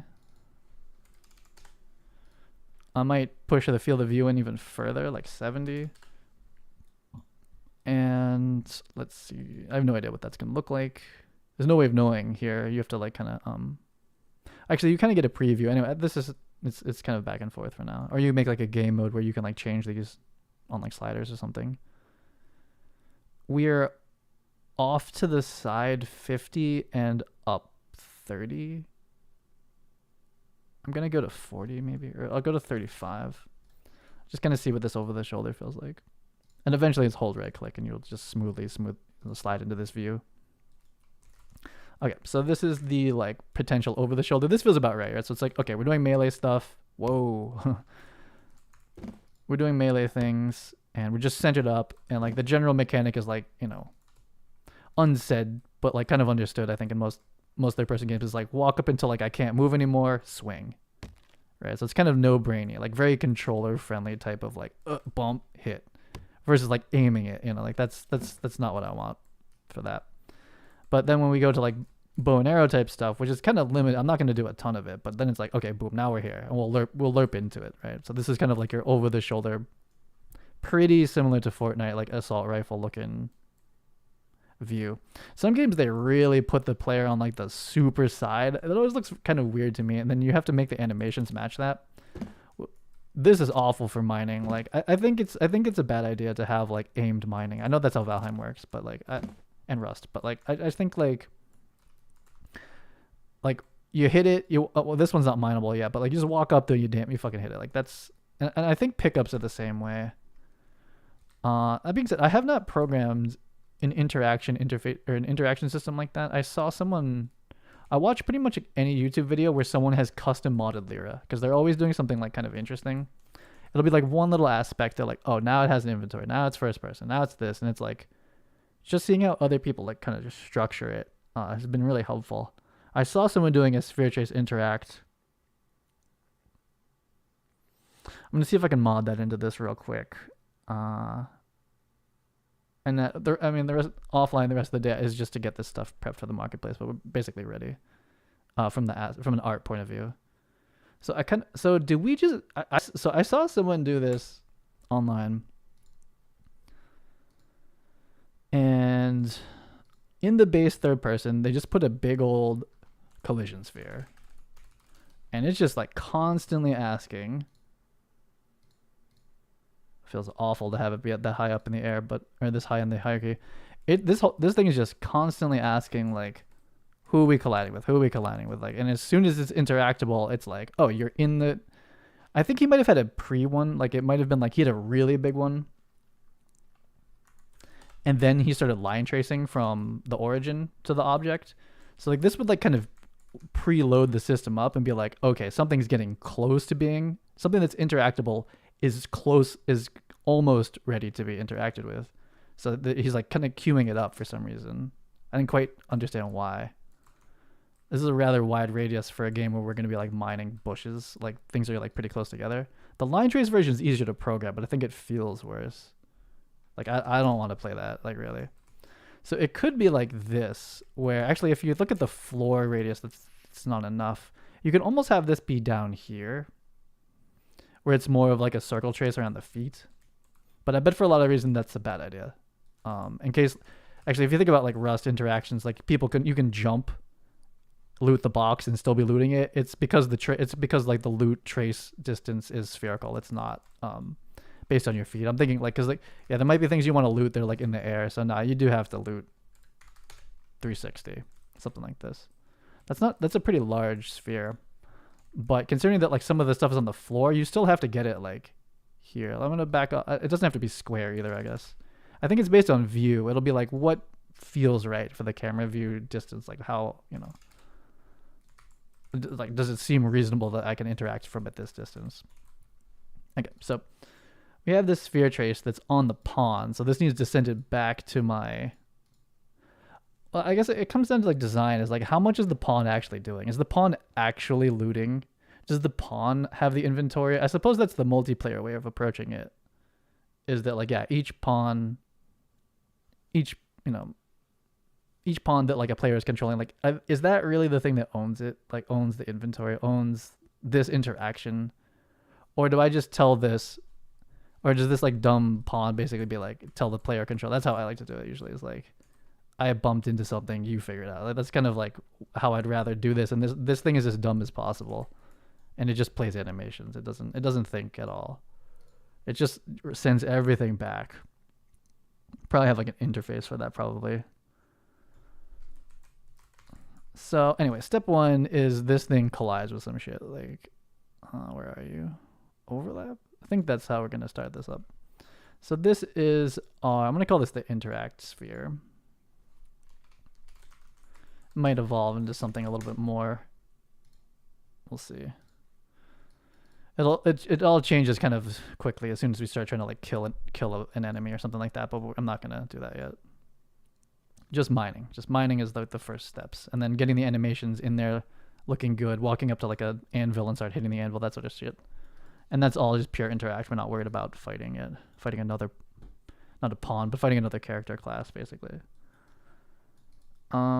Let's see. So we interacted with something. Let's just start off real easy. I'll have to send this back to the player controller. Fuck. I guess that's because the player controller does everything at the moment for me.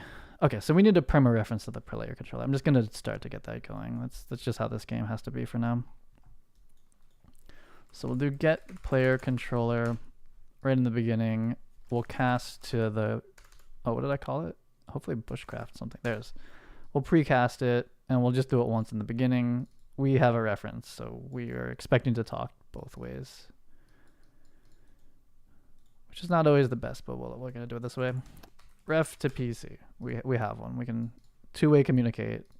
Easy now. Back to player controller. We're going to call functions on it. We're not even going to call interfaces or anything. It's like, I just want to tell the player controller that we hit something, pretty much. We overlap something, but we don't know. That's it. I could eventually give it everything. I don't know if component's ever going to matter. I'm pretty sure it's just the whole ass actor. Or this one. I'm pretty sure just send me the actor. So let me get the player controller out. Let's do here. I'm going to do an interaction graph like immediately. This thing is going to start to get pretty large. So I like lots of events over lots of functions. I don't know why. Let's do, I'm just going to call this really explicit, like pawn overlapped actor, pretty much. And we're just going to send it like as generic as possible, just like an actor. Object reference. And so this is going to start queuing up, is what's going to happen. And I guess we need a way of getting end overlap or something. That's also, yeah, I've never set up an interaction system like this. Every game mechanic I've ever written for Cinetracer, etc., is it's all line trace, sphere trace. None of it's like this relying on end overlap stuff. Seems like sketchy, but. And the problem with end overlap is if you mind it, it dies. So there's a weird thing that I have to sort out with this, but. For now, we're just queuing up you're interactable, like you're not, which is end overlap. And just have the player controller or whatever class ultimately like manage what's happening. And same with lootables too. It's like, I don't think I'm going to put the inventory on the player. That's a multiplayer thing. I'm not really going to do that. Inventory is in here. So we'll do custom events, pawn, and overlapped actor. And I'll see if I can write a little manager for this system. Actor. For inventory, these will have to be functions because they'll have to return if you can like actually still pick it up if your inventory is full or not. I guess I could put that on the pawn. Inventory is basically next. After I get the, once I get the animations in here and stuff, is like you have to actually start keeping the stuff, and then who owns that? And overlapped actors. So it's basically like add it to the list, remove it from the list, add it to the list, remove it to the list. And then we have to have one that like when you go to interact with it, which one's closer in this list, and manage that correctly. And if you then mine it and it dies, you're not going to get an end overlap. So you have to like also remove it from the list. I think that's the main mechanic that has to work correctly. So let's just get these called and test them as a print string. We're going to do over whatever I call this thing, overlapped actor. I guess it's big. I should have called it begin, but we're just basically telephoning this out to the player controller. Pawn and overlapped like this. Actor. Okay, so there's just a bubble floating around this character that tells the player controller that we overlapped it. So let's do print string. We'll just start here. Then we'll start writing a manager for it. Append, we are player controller, pawn, overlapped, whatever this is. And I'm going to watch this same thing happen for the end overlaps and see if that behavior is as expected through here. Pawn and overlapped. So they'll be pretty short. Default is blue. We'll make this one red as it ends. So that's going to overlap with like all sorts of shit, probably like the landscape and stuff, probably. I don't know. We'll see. That trace is massive. Oh my God. So like we just immediately are overlapped everything. We're opening a log, a worker. What was all that stuff? Shit. Overlapped a tree and a log. Then we're ending another tree, and ending tree. It looks like it's going reasonably well. So this is just constantly firing. You're just constantly probing what are we getting within whatever that radius is of the sphere around our waist, pretty much. And it's going fine and not acting on it or anything. Oh, we can't step over this actor for some reason. I guess it's a square collision, I think is what's happening. Okay, but there it is. This is like log. I see it. Log, end log. What's up with this worker? I see this worker. Like, am I overlapping with myself? Is that what's happening? I need to well, we'll sort ourselves out. Anyways, let's do, that seems to be kind of working. Are we overlapping ourselves? I need to stop that from happening, but. So next we're gonna filter all this shit by the interact interface, which I've started, but it's definitely not, I have no idea how it works. Interactable, what have we done? So interact, get interact data, interesting. So let me see how this works with a line trace, and I'll convert it into, here's line interact. Okay, so we're gonna, so instead of us line tracing and filtering ourselves out, is it interactable? And what are we doing? Are we sending a message over? We're just showing the interact prompt. Interesting. Okay. So that's where the filtering starts to happen. So I'll take, and is not current interact. I don't really know what that logic is, but I'll just take this piece of it for now. We made an interaction graph, so I'll just dump it raw into here for now. So there's a new mechanic in that we have multiple things that could be interacted with. So when you hit E is like, who's gonna get it though? So that's not written yet. So we'll just like assume that one thing is interactable, but that's clearly gonna break instantly. I'll leave this in case I need some sort of debug again. But so on an overlap, oh, we want to be a function. This is gonna get nasty, but we're gonna have an array eventually of things that have been overlapped, and then we have to have like constantly checking who's closer. Is that tick? How am I going to do that? It's going to be at the minimum a timer, constantly checking of the list who's closer. Oh, anyway, so the overlapped actor. Oh, we have like a print string. That's actually fine. Is when I do, this is like the pre-debug, but we'll take this here. This is messy out of the gate. Let me just pull this out of here.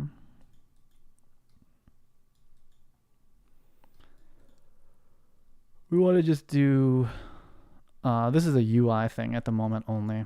So we're just checking, is it interactable? If that's true, now what's the current? I'm not sure what the current is, but is it interactable? I don't know where this branch came out of. Oh, I see. So this is making sure you can't do it twice. Yeah, this is messy when you do it not as a function because we're pulling this chord all over the place, this reference. Yeah, we're gonna have to be a function. This is gonna get too big. This does a lot of logic for us too eventually. Just gonna kill, well, I'm gonna print something. So we overlap something. We have this thing where like, is it not the current one that's overlapped? But if it implements the interface and it's not the current one, we make it the current one, showing the HUD that we can interact, like hit E basically. And then otherwise it's not interactable. Is the current one valid? If it is valid, we clear it, which causes issues down here eventually. But this should maybe work now. Interact used to only be a line trace, I'm pretty sure. So we must be ticking. Yeah, so I can kill this now. This was bad anyway, that's why I put a red comment around it.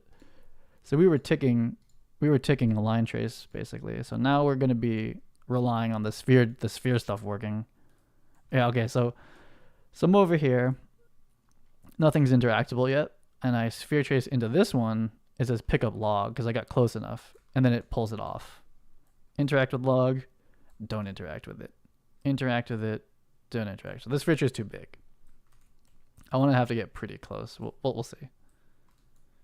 So it's kind of weird because I feel like you do want to look at it, but at the same time, if it's a purely interactable, like we don't, like I think you might expect to hit this thing, which we still could do it that way. So maybe it's just that this one's a little bit big.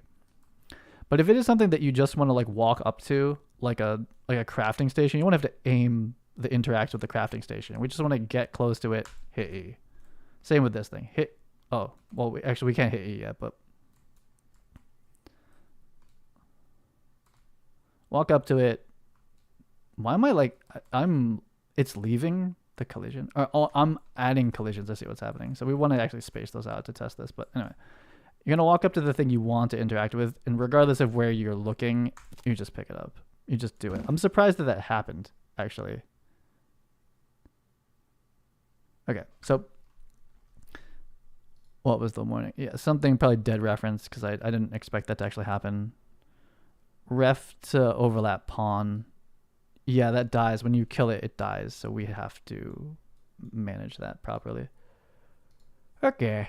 So let's see. So we're in the scenario where you could never overlap. You could never interact with overlap with like multiple things at once. This actually works, but obviously you could have. Well, actually, I think things that are like interactable like this, I'm pretty sure I place in the world, so I could just make sure that they're never too close together. Like you wouldn't, but then,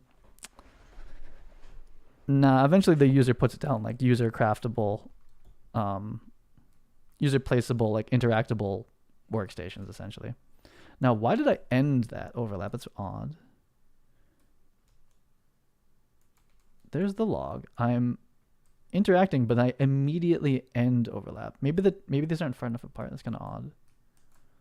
So I don't like sphere trace interactions. It's way easier just line trace. Why do I end? Why do I walk away?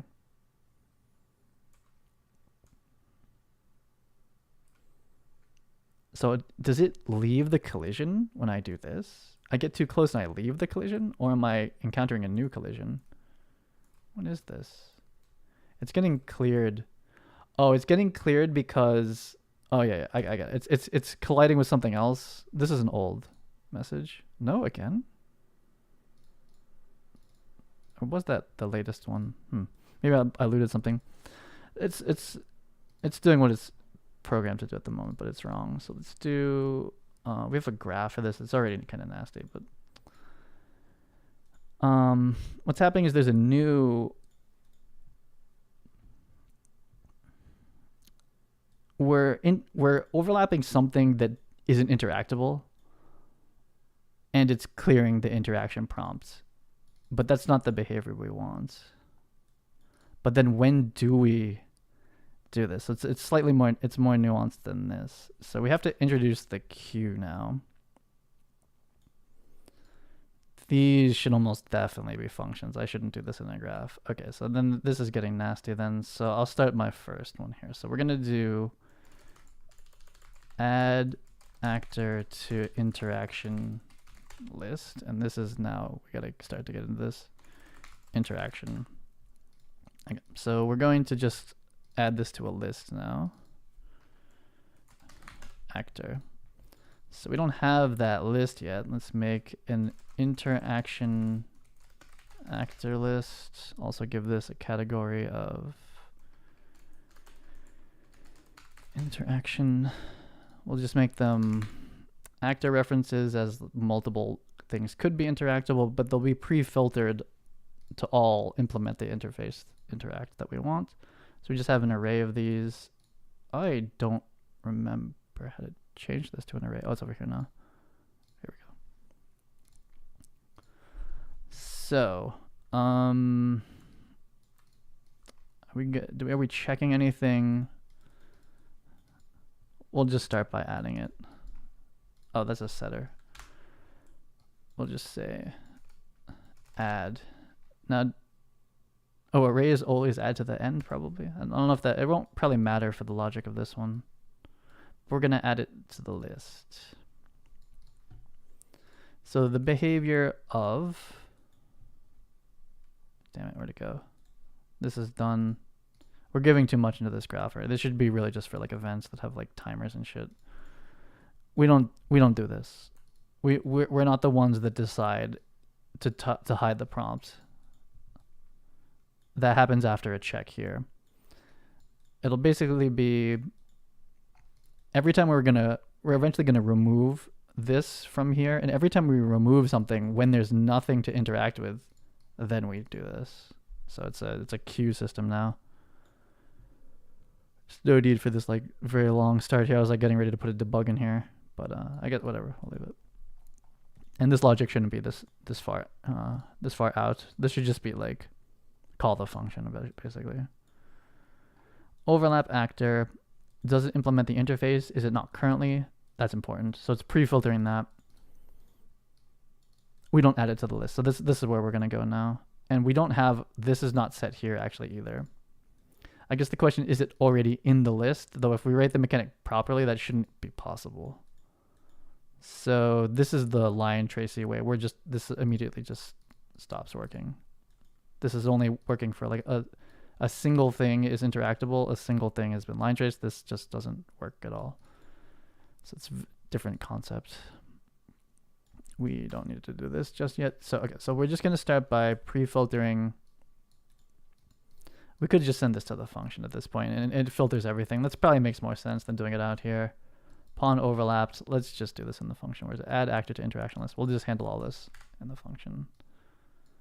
It'll be cleaner. So this is like request add actor to the list, to be honest. Like, kind of like writing that, like when it can fail. Request add actor. Okay, so before we send it in, to start, we want to pre-filter, is this actor implements interface, and if not, it just silently doesn't add it for now, which will be most things that it overlaps. Is just going to fail out right here. But if it's true, now we can do get actor, which is an awful name for this. Let's call this interaction actor or something. I'll call it interact actor. Get interact actor. So now it's going to be nice and clean because we're in a function. On true, we will add it to the list. It shouldn't be possible to add it to the list twice if we have the remove from list done correctly. So let's start with that. Let's do, this got added to the list. I'm going to write a function called debug interaction list.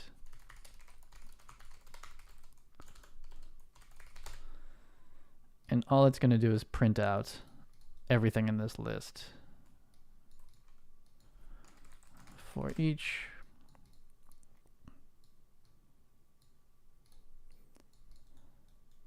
We're going to do print.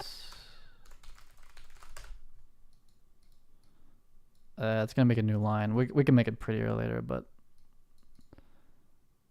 I'll just make it slightly more readable. So let's do, we are, who is this? This is player controller saying interact list, say number space pin index. I guess it's technically it's index, it's not number, whatever. Space. Can I get display name from this? Yeah, I should be able to generically get a display name. It's going to be the Unreal Engine class name, but, or whatever object names could be like gobbledygook, but that'll work for now. Okay, so let's look at this. Request. So this came in from an event somewhere.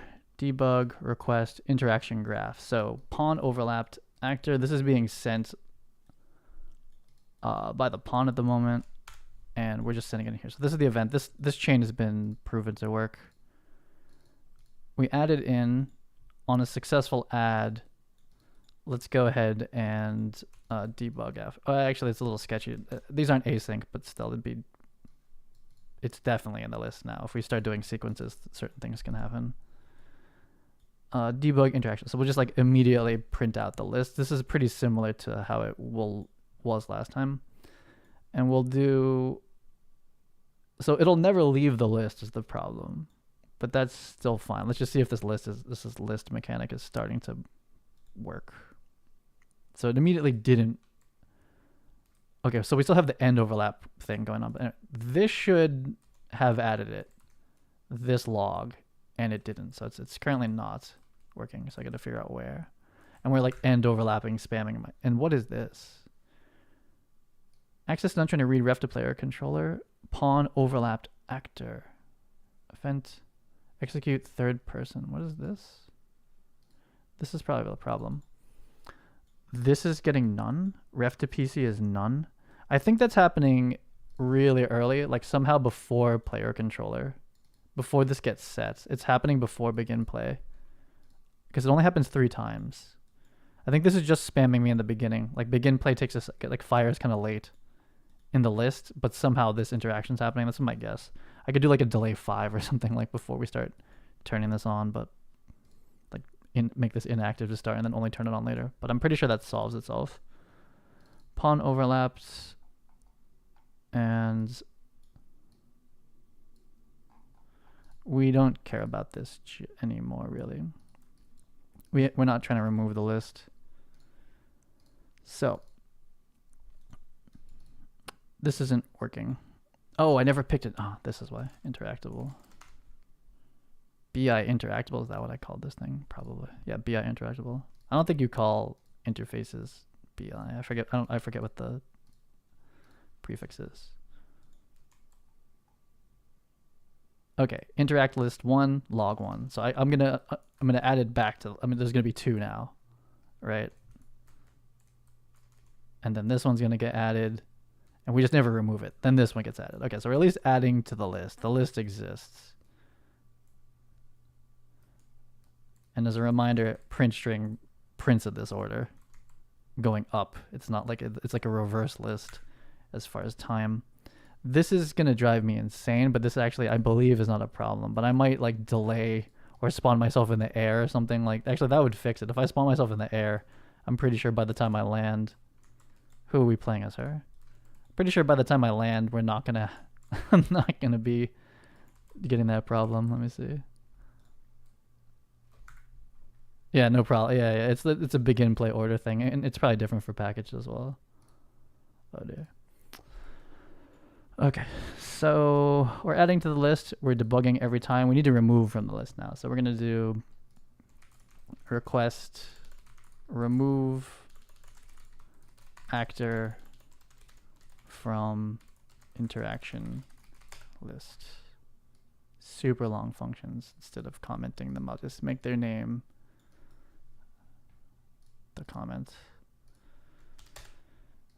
So same input. It's just an actor to remove. I suppose we don't have to interface check it. If it's in the list, we can pretty much infer that it is interactable. Not that that would really matter. But we should check, is it in there, like contains? That's the real filter. Is like, is this in here? If not, we fail into nothing. We do nothing. So is this actually in the list?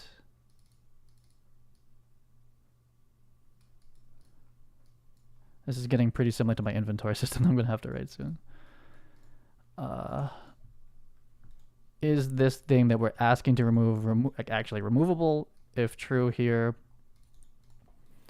And we will, is there a remove function? I forget how this works. Can I remove item? Item being an index. So, or a reference to remove. I've never called remove like this before, but it makes sense. I usually, almost everything I do is by index, but. Remove, Boolean, huh? Interesting. That's pretty interesting. Actually, you could just remove it from the list and it'll fail if it's not there here, but I'd rather fail earlier and kind of know. It's kind of a different type of fail, I feel like. But I'm pretty sure this Boolean replaces this. This contains, this is basically doing that. So if true, we would need to store locally because this thing won't exist. Actually, no, it's the reference is still valid. It's just not in our list anymore. We didn't delete it yet. So let me just make sure that this is going to work. We are append. PC is saying removed interact actor from list. This reference is still valid. We haven't gotten rid of this. It's just not in our list anymore, so I can still just like talk to this. If we loot it, it dies. It disappears, but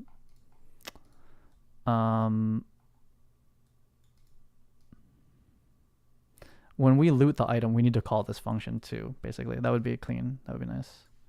So have we called this function yet? I don't think so. No, it didn't exist. So the pawn's asking us to remove this at this point. So yeah, this is the event graph probably should have always been. Just keep it clean like this for now. Event right into function.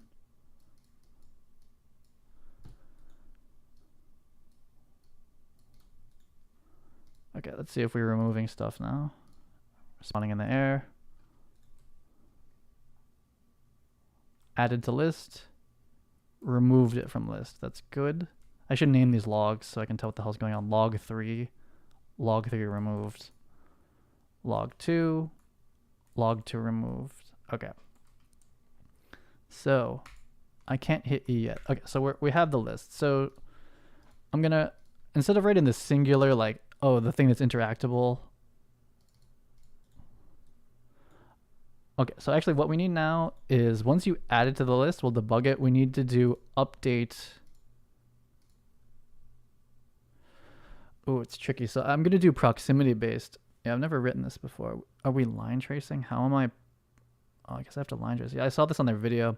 Like once there's multiple things, as long as there's something in the list, you have to constantly ask which one's closer on a timer. So I'll call that, I'll do that out here. So timer by handle. How do we create the timer? Isn't it create timer? No. Create timer. Timer event. Set timer by event. Is this it? Is this the timer? Oh, this is more program than I was expecting to do right now, but let's do set timer event. So we're going to do custom events, init interaction sort timer. This thing's goal is to, well, this is just a timer, but this part's goal is to look at the list of actors and return which one's closest to the player. Can't you do the last one that's added? Nah, because if there's three, like picture like three crafting tables right next to each other and you're constantly in the right range to interact with all of them, but you're constantly changing which one you're closest to. You'd expect to interact with the one you're closest to. At least that's the way I'm seeing it. So custom event, we could do this as a function too, but we're gonna do check or update closest interactable actor.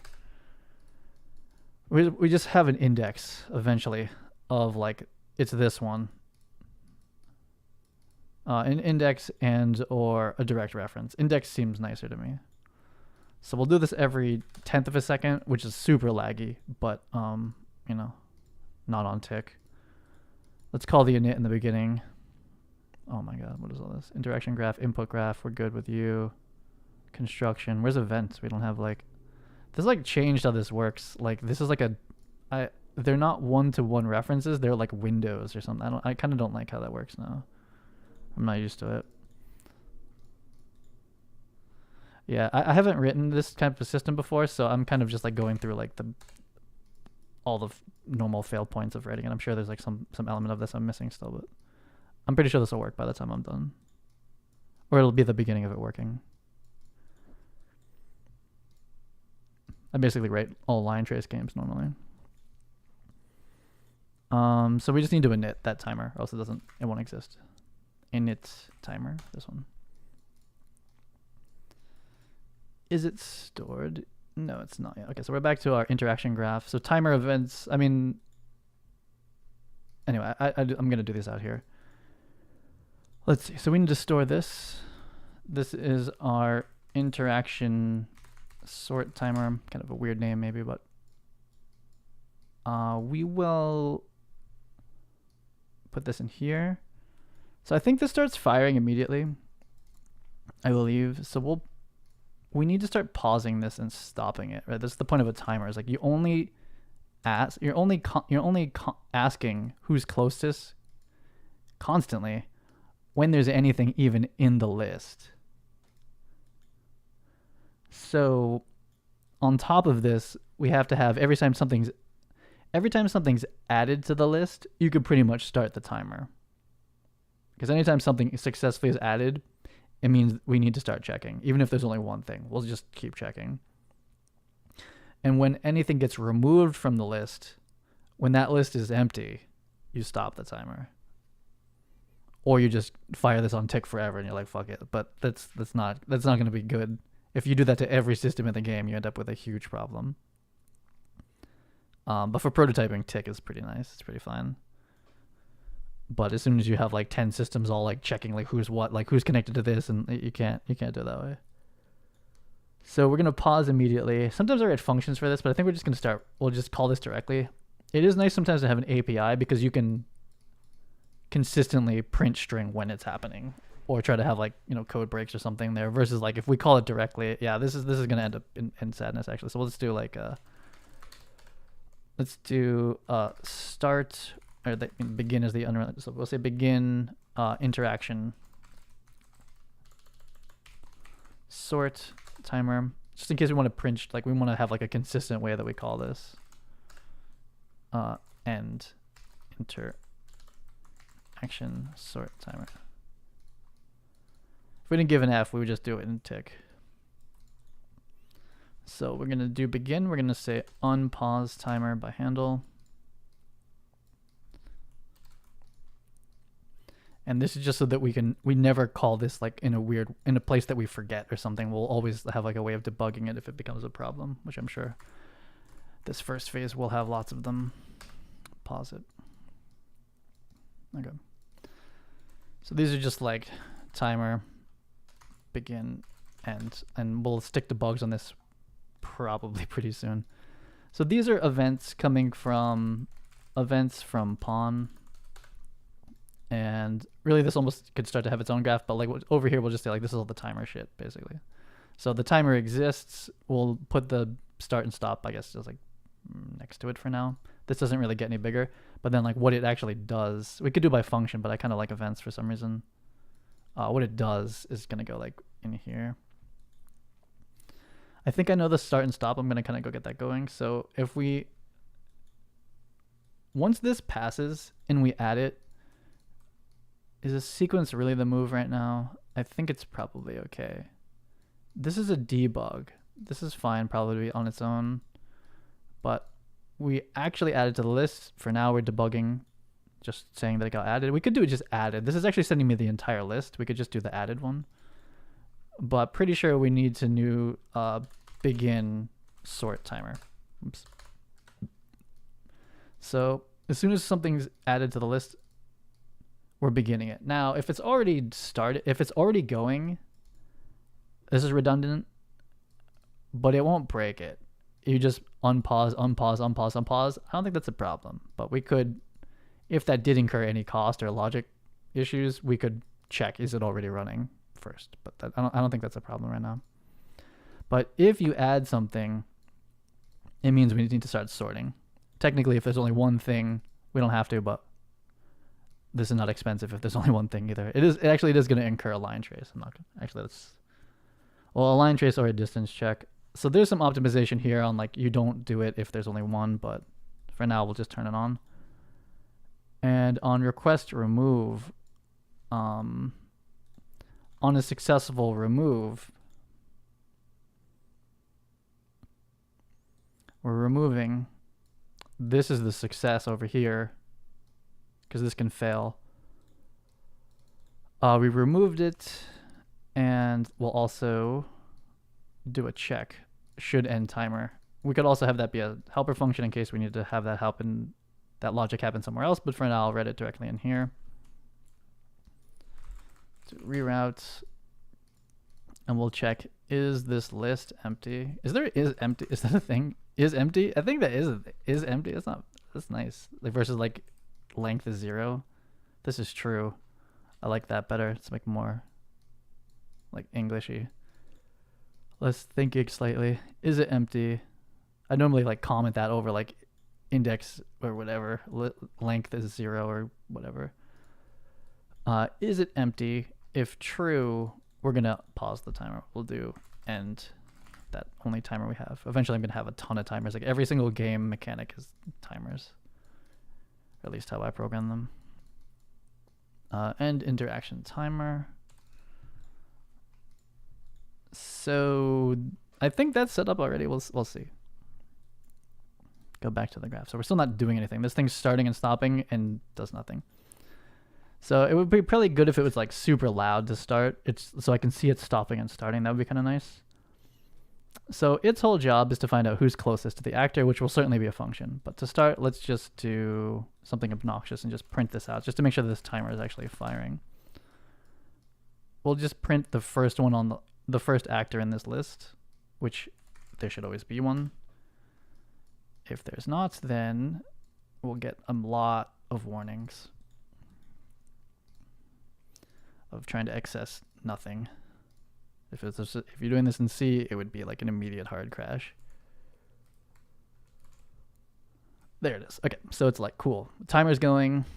It's eventually going to be like checking which one are you closest to, which one are you closest to, which one are you closest to. But right now it's just like that logs in the list, and now it's gone, and now it isn't firing. Now that timer is not firing, so it's a weird behavior. But we're interacting with log. This means we're checking who's closest, and it got removed. And now that timer's off. Okay, so that's the base mechanic for that, and attempting to be performant. No errors yet. Yet. So what this wants to do eventually is set current interact actor, because when you hit E, you're going to interact with the actor. But there's multiple ones we could interact with, and it's constantly changing depending on your proximity to them. So the goal now, and we need to clear this correctly as well. There's multiple there's multiple clear states that this needs to get cleared correctly, or else you're going to try to interact with something that doesn't exist or something that you're too far from. But to start, we're going to do set. Are we going to set it or request? Let's just do like find closest interactable. This is so long. I'm just going to interact actor. Find it. Now, are we returning an index or an actual reference? I don't know yet. I don't know if I want to chain. I feel like we won't want to ask this a bunch of times before we do something with it sometimes. So we could do just distances, or we could line trace. We don't really need a line trace. I think we can just get just like pure vector math. We basically have a reference to the pawn. This is going to be their hips. And we have a list of actors. And we need to decide right now, am I returning an index or am I returning the actual actor? I feel like there's a chance they both have problems. One is like the actor could have gotten deleted, and so the reference is null. And it's a similar problem, I guess, that you could try to access the index and it's also been deleted. I guess they're the same problem. Which is, who's calling this? What do they want? Do they want an index? Do we want to like keep looking this up, or do we just want to set? I think we're going to return an actor reference. We'll return the actual actor reference. We could always reverse look up where it is in the index array or in the list. So we're going to say closest actor. Yeah, it's not going to be like that. So let's see. So this is going to go something like this. So for every single one of these, even if it's just one for now, still fine. We're going to get the distance between the two and start comparing. But in the end, this is an actor, going to say promotes to variable. This is the temporary. Ooh, no. Shit. Array element. That's what the default calls it. That's weird. Oh, it's because of this. I see. Local variable. Which is like very clearly, I like temp, all my local variables, temp, current, closest actor to pawn, but it's kind of inferred. So eventually we call this, right? But we have to check. We want to start getting distances, right? So we're going to say get transform, do world transform, get world transform of whatever, the root component. Or what, I don't remember what's in here. Get world transform. This thing's a character, right? We could do the capsule. We could do. Isn't there just like a root component now? Let's just do capsule component. Ugh, I guess it's already precast, so it's fine. Can't we just get actor location now? Isn't it a thing? Isn't there just like get world transform of that, like the whole actor? Get transform actor. No, we have actor transform. I'm assuming that's world. Get actor to world transform yeah, we don't want the components. That's the center of the capsule, but still, like.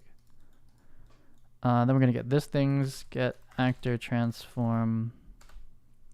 Okay, can we get, is there a distance, like a distance between these things, or do I have to like subtract? Nah, there's no distance.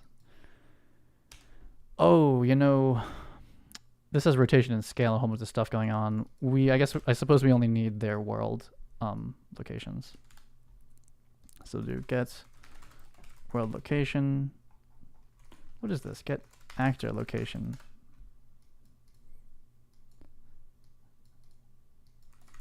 Get actor location. Is there a distance, or do I have to? Oh, okay. Yeah, give me the distance, please. I don't want to have to do math.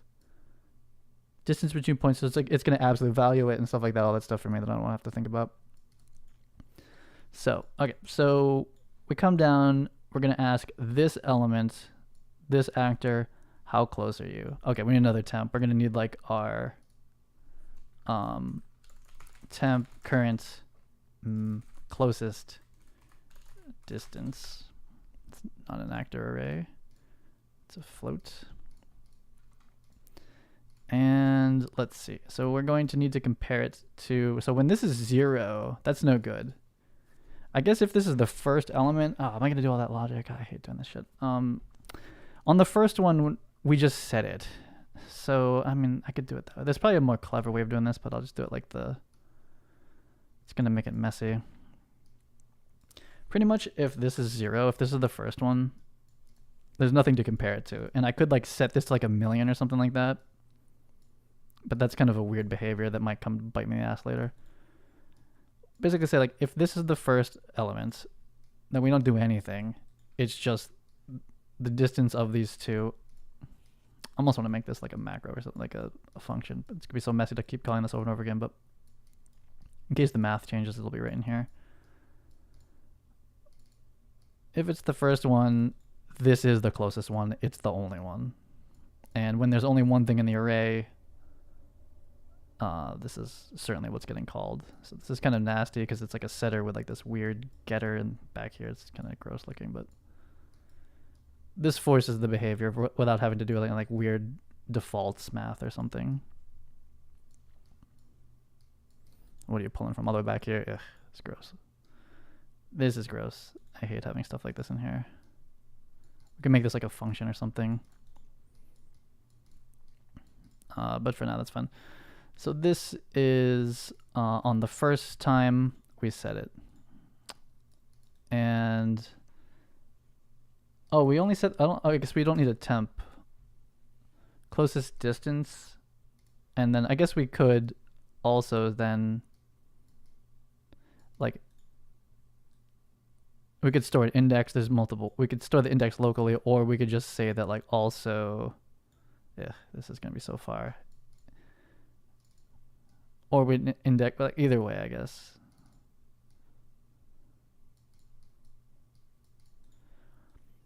So if it's the first one, this is the closest distance. And if it's the only one, then we're done already because there won't be any more. Okay, so then from here on out, it's a comparison. We're going to basically do this with this coming down. At least it goes down. It's not the worst. So we're not the first index, and now we're asking constantly, or we're just asking once here, what's this distance between these? And if this distance is less than the current closest distance, which is this time, the first time, if it's less than it, oh, this is nasty. I don't like this layout already. It's like a really long qualifier. It's like a function. There's like too much happening in this like little nest here.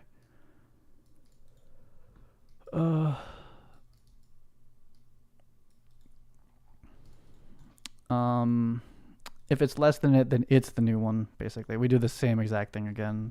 It's like this is the new shortest distance, and this is the new closest actor. And we gotta pull those pins all the way out, and that's this. If that one's less than the other one, like it's closer, it's the new closest. Otherwise, nothing.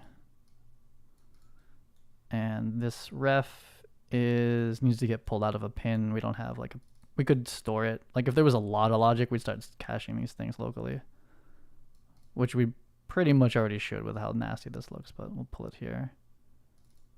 We should just cache it. We're using it, like all these pins could just be a cached variable, but let's just go with it for now. Okay, so this should return like the actual closest actor reference. And there's probably some like gotcha cases in here I haven't thought about yet, but let's see. So who uses this? That timer does this thing. So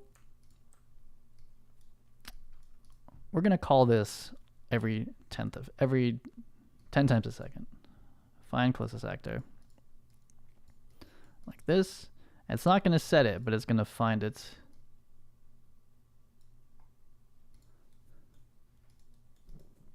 Have we shown the UI yet? I don't think so. I'm gonna have to do that too. It's pretty similar to when this timer starts, you show the UI. They're pretty much synced, I believe. So this is constantly going to be firing, and I'm going to intercept it and say print string. Wait, do I have a print string down here? I do. We're going to say that this is going to fire constantly.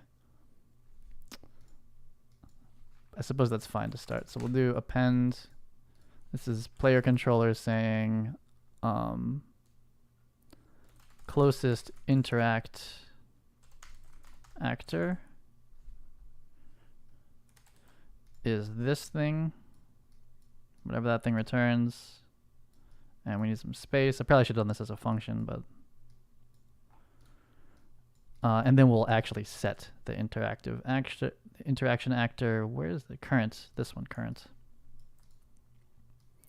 Actually is this. I made this like unnecessarily gross looking, but there it is.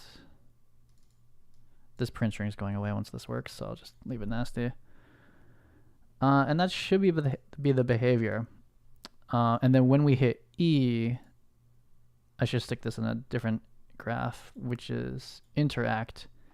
If it's valid, still a reasonable thing to check ahead of time. Interact with it.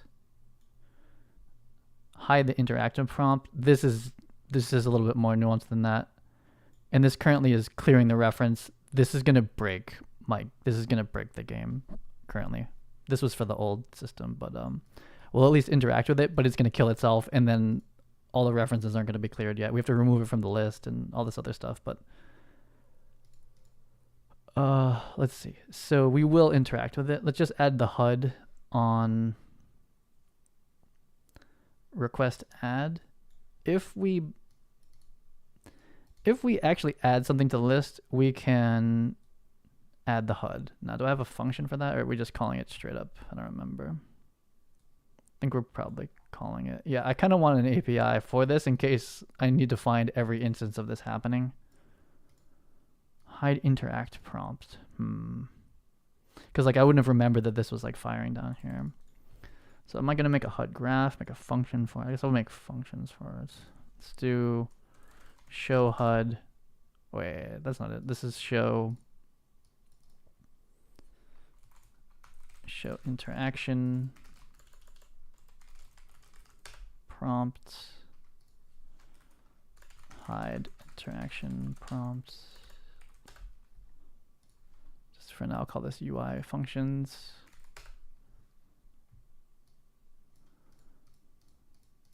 Show, we only have currently 2 HUDs in this game.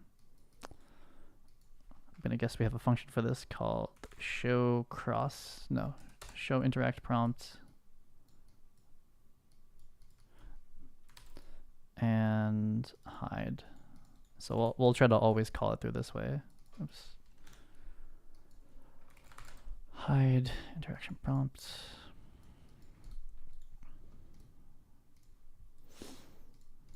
Okay, so we already have things calling that, which is problematic, but I'll try to get rid of them now.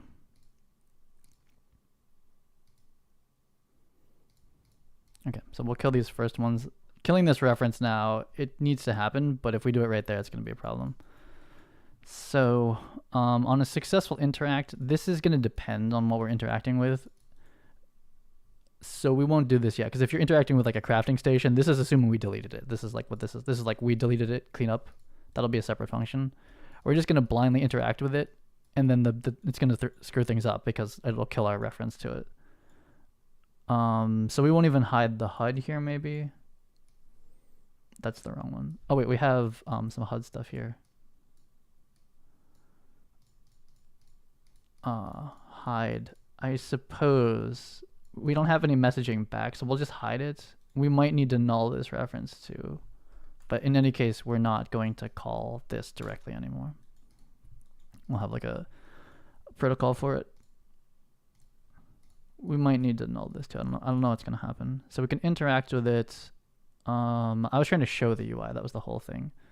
So when we request to add, if we get through, we start the timer, and we'll also show the interaction prompt.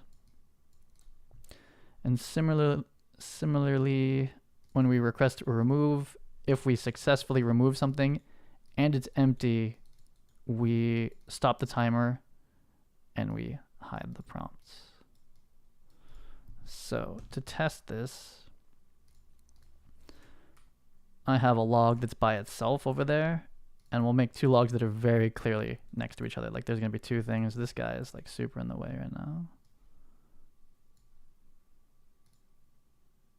These two were like, they're definitely going to both be in there, and we need to be able to like just jump between the two, like which one's closer, and have that be spammed at us. Log 2, well, this one's called log. I need to give these names that like look a little bit more meaningful here. I'm going to do log solo log A and log B, just something big, because they're going to just get spammed out to me now. Let's see. Pickup log, that's not great. Oh, we must have been like close to it or something. Okay, let me reset this. Something crazy happening here. Okay, so that was, something's definitely not working, but we're going to walk up to this thing. Closest interactor is nothing. That's bad. If I hit E, it's nothing. So we're not setting that correctly. It's probably the sort, that sort function's not working. But we are still interacting with it, and that timer means that we're trying to check who's closest, but it's not working. However, we are removing the UI, which is nice. So in this case, the UI is still here, which is good, because it's like we could interact with either one of these. It's just currently not checking correctly. And then as we run away, it does eventually remove itself. So it's being shown correctly. The timer is firing, but the function of picking the closest one, there's something wrong with that. I've probably written that wrong. Nothing in construction for a while. This is a player controller. There's no viewport really either, but it feels weird to close it. Interaction graph. We're getting a null reference here. Oh, yeah, we're getting nothing from this. Do I never return it? I never return it. I'm smart. Okay, so let's do... I never returned it. Yeah, nice. So we'll do this. Uncompleted. It feels kind of nasty to come out of here. We could probably sequence it too, but we'll do it here. So this loop will finish eventually, and we're going to return closest actor, which there should always be one if this, well, basically, like, this should only get called... Oh, we have a temp one, don't we? Temp closest actor. This should only get called, this timer, when there's something in the list. That's like the behavior of it. And if we track that poorly, then even more things will go wrong than this returning the wrong actor. So we just like spawn into chaos. I can't tell what the hell's going on. I guess spawn somewhere else. So we're walking up to this log. Log solo, log solo, log solo, log solo. It's the closest one. We pick it up. Okay. So let's see if this one's going to work. So we're closest to log B, but now we're closest to log A. Log B, log A, log B, log A. Now, it's definitely not clear to the user at this point which one of these logs we're actually doing the thing to. If they were different objects, the prompt would change. Maybe. I don't know if I actually have that correct yet. It would be like, oh, you're a furnace, you're a log. You're a furnace, you're a log. So the prompt would change. So we could put the prompt on the log, like a 3D prompt. Fortnite also does that. has its problems though. I kind of for now want to keep it on the UI. So if they're the same object, it's not clear what's going to happen. But we're going to loot this one. Oh, okay. So when we remove objects from the list, it's not going to work, right? Because we're not handling that properly. But technically, it's working. It's not clear to the user for sure. I think when the object is the object that's to be interacted with, we'll put a highlight. We'll like highlight it or something. It'll have its own specific text, and we'll probably put like a highlight or something like that around it.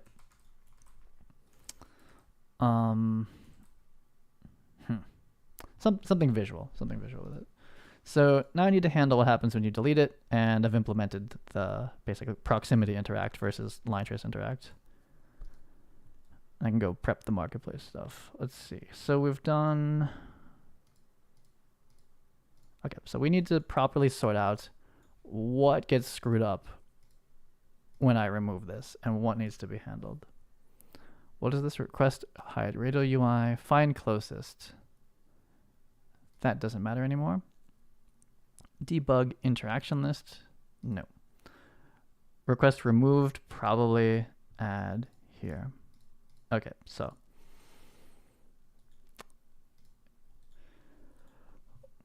For now, the only thing I can interact with is something that kills itself. So we'll just assume that everything kills itself when we delete it. Or when we interact with it. It's obviously not the case, but we'll have to have like a different message come back when it's like a crafting workstation versus like whatever, something that kills itself.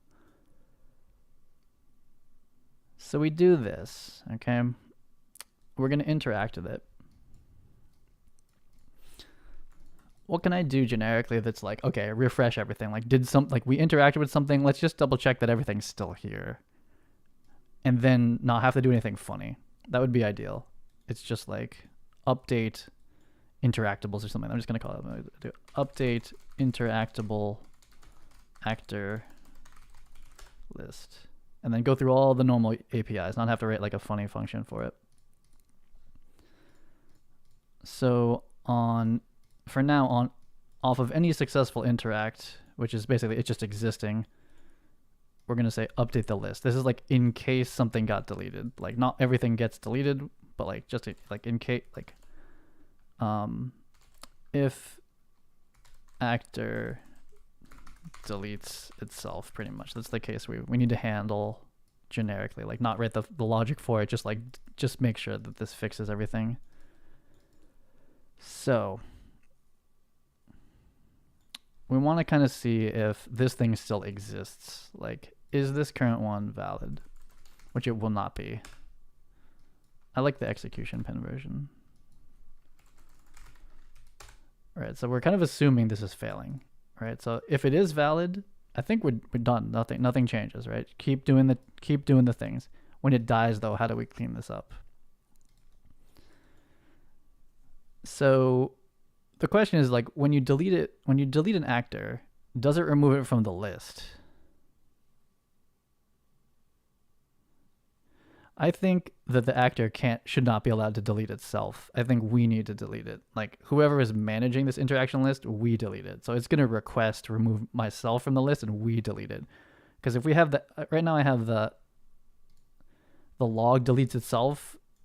How that seems bad. We should always request from like whoever manages all the actors, it deletes it and cleans itself up.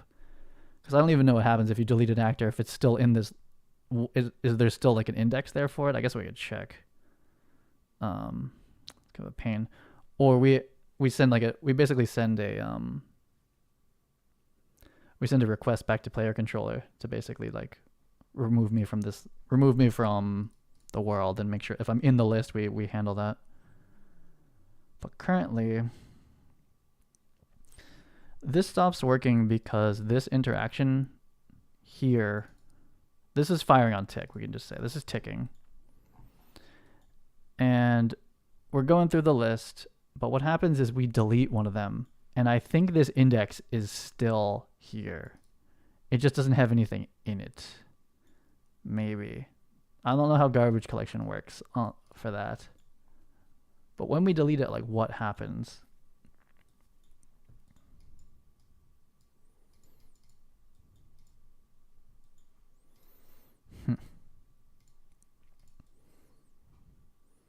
It's like a post cleanup thing versus like an event, like a proper event, like send the messages all the way through type of thing.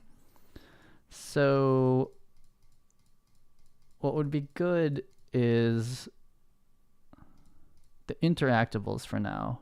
Oh, master, huh? Okay, so we started this. This is like an interactable that deletes itself. This is like a chest, basically, so it's a little bit weird. Timer, okay. Handle interact. This is the base class. Handle interact. Handle interact is local. So in this case, handle interact is going to spawn an actor, play a sound, and then delete itself, I'm pretty sure. Spawn explosion, sure. This I want to be a request. We don't just end ourselves, because I'm not sure how I'm gonna keep track of that.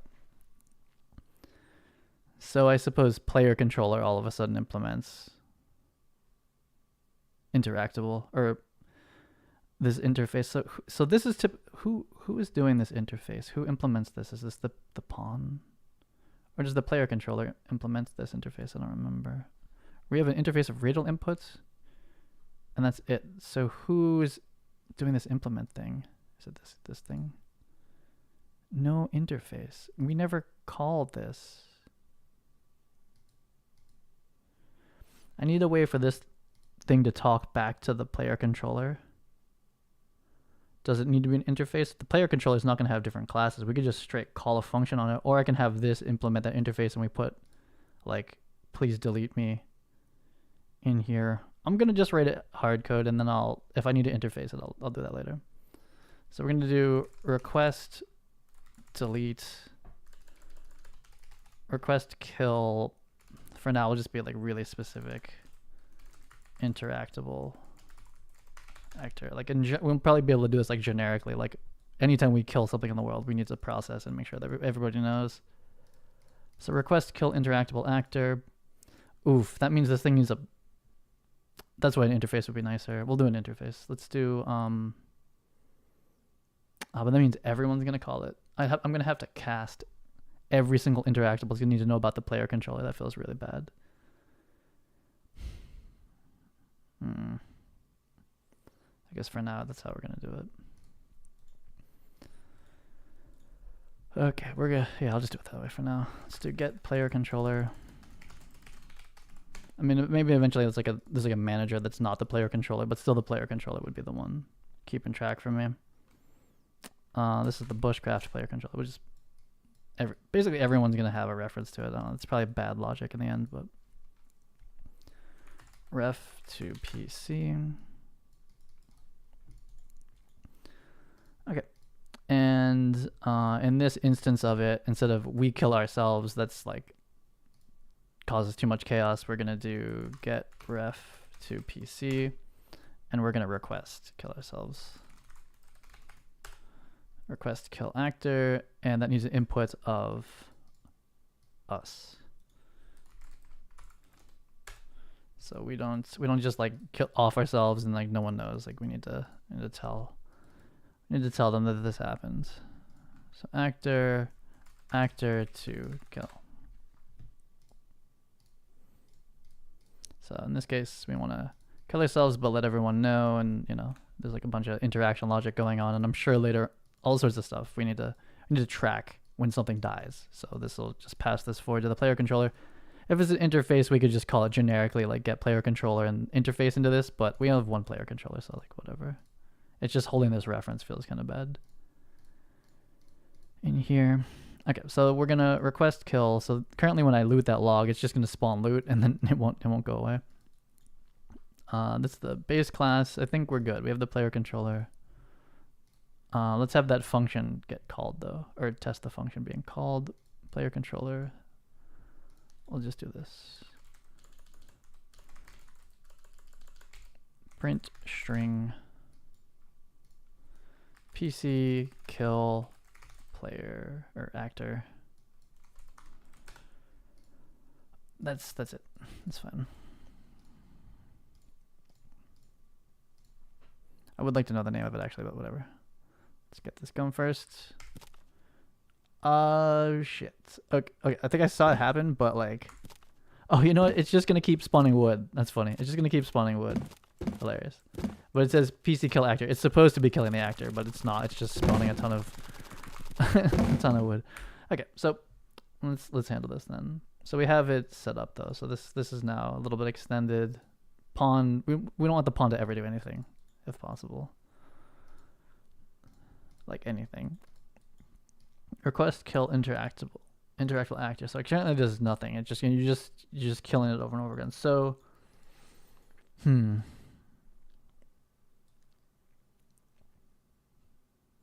it's a bit circular, like the player controller. Yeah, so I need to be careful about like bad loop stuff. So we kill it, but before we kill it, we need to like deregister it from the interactable list.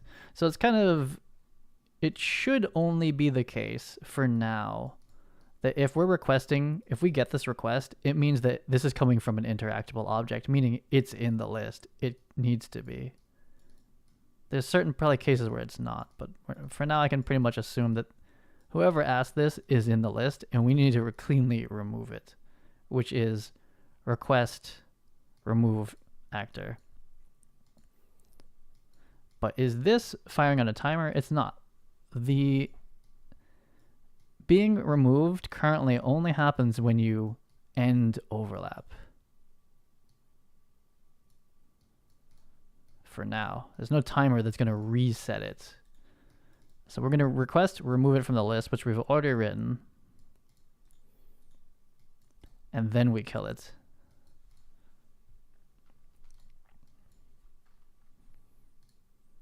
Let's force the thing here. Let's do get actor to kill. Not that this is a very big function yet, but still. And then we'll actually delete it. Destroy actor. Once you've removed it from the list, and then all the normal functiony stuff that we've written, I'm going to write it here. Actually, it's going to tell me, but I'm going to also say it killed it. Though it's gonna, we have a tick function like firing like crazy. I'm gonna say PC destroyed. I need to do an append. I want to know the name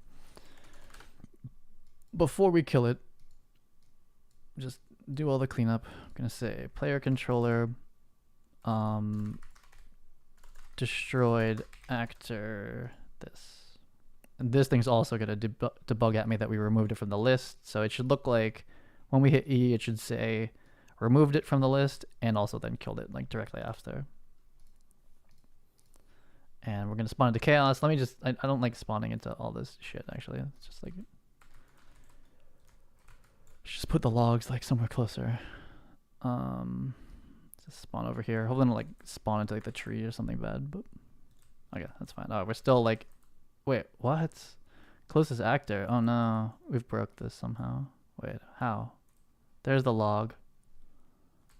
I somehow broke that coming in like that. So there's it's still not, I mean, I just wrote this. It's not the most robust system in the world yet. Okay, so the closest interact actor is log solo. If I kill it, it got deleted and it stops checking. So that's pretty clean. So let's do that to this one. This is the next worst case scenario. Log B, log A. So we're in interaction range of both of these. However, it is picking the one we're closest to. But what happens if I delete one? Now it's just log B, which I'm assuming is this one.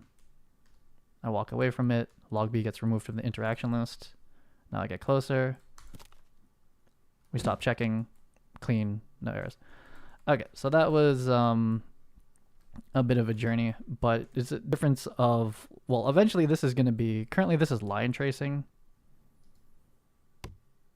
That's a line trace. We're going to change that to a collision. It'll be like the axe actually hit the tree and then it'll do the thing. But because I'm going to go for this like simplified Dark Souls, like we just walk up to the thing. Not that Dark Souls has mining. Well, I guess actually Elden Ring does. And how can we spawn with some, why are we spawning in with this thing firing?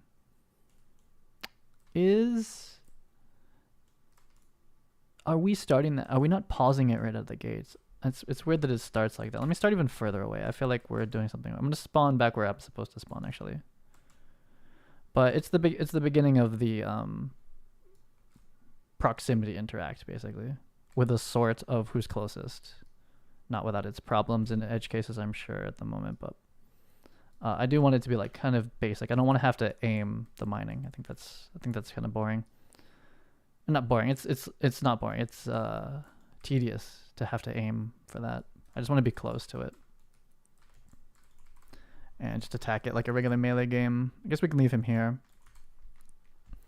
But at the same time, I don't want it to be completely scripted either. I don't want to lose control of my character and enter some scripted event.